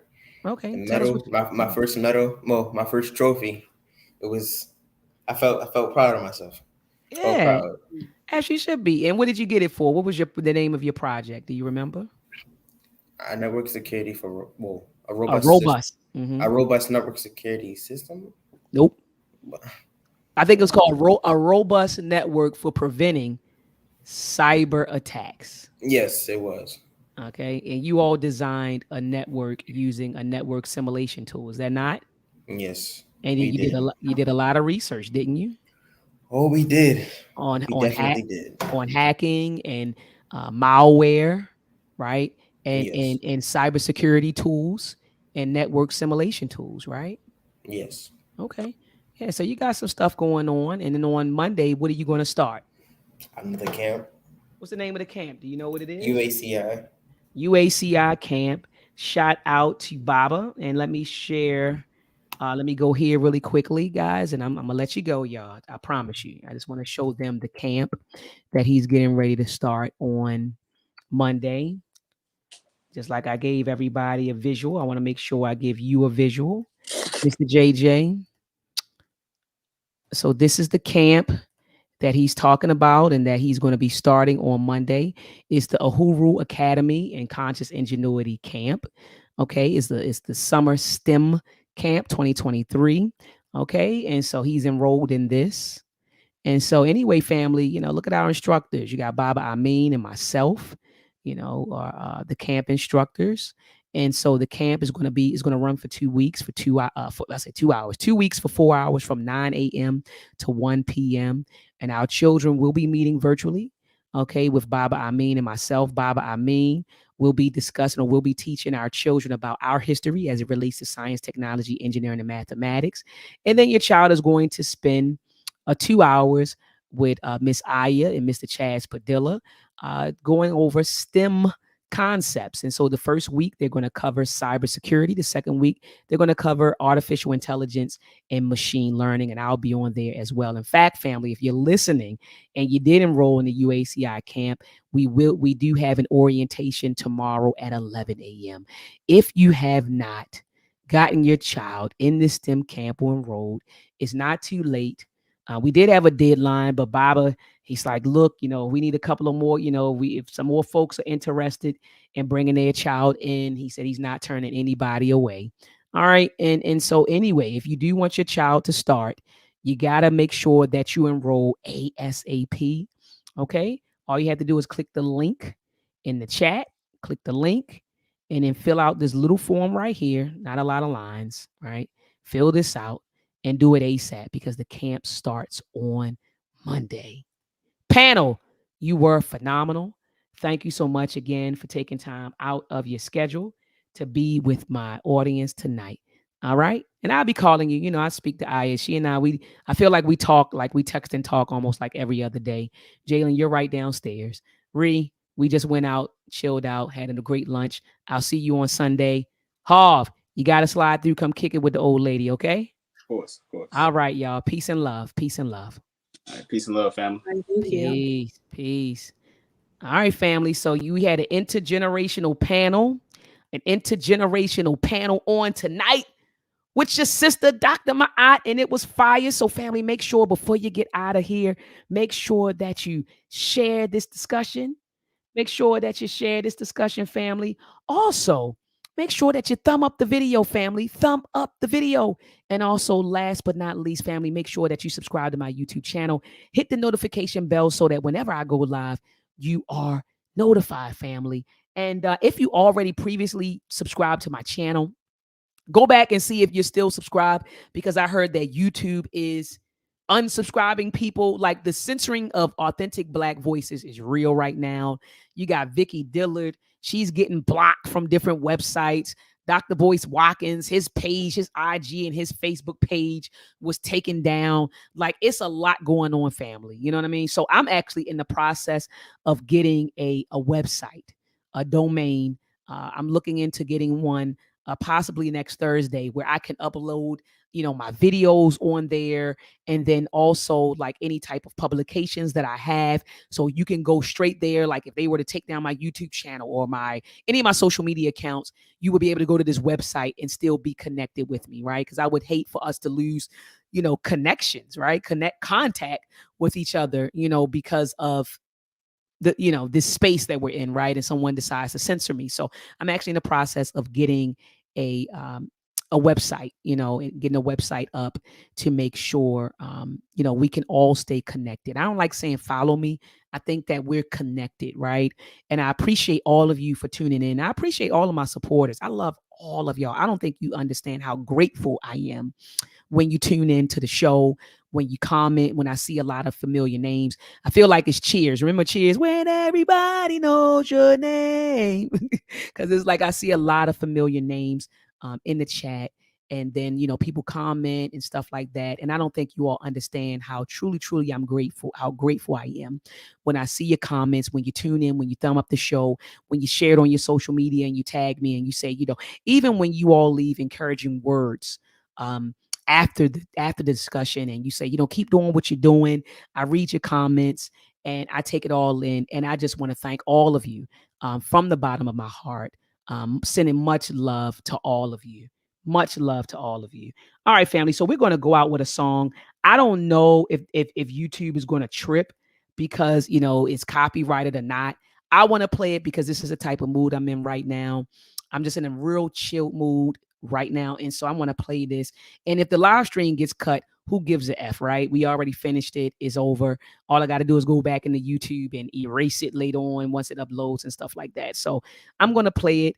If it goes out, then that's because this particular song is copyrighted, and you know how YouTube will cut a live stream when you're playing copyrighted music. And if not, it'll be uploaded or re-uploaded once I delete the video tomorrow. So anyway, family, I'm going to play this song.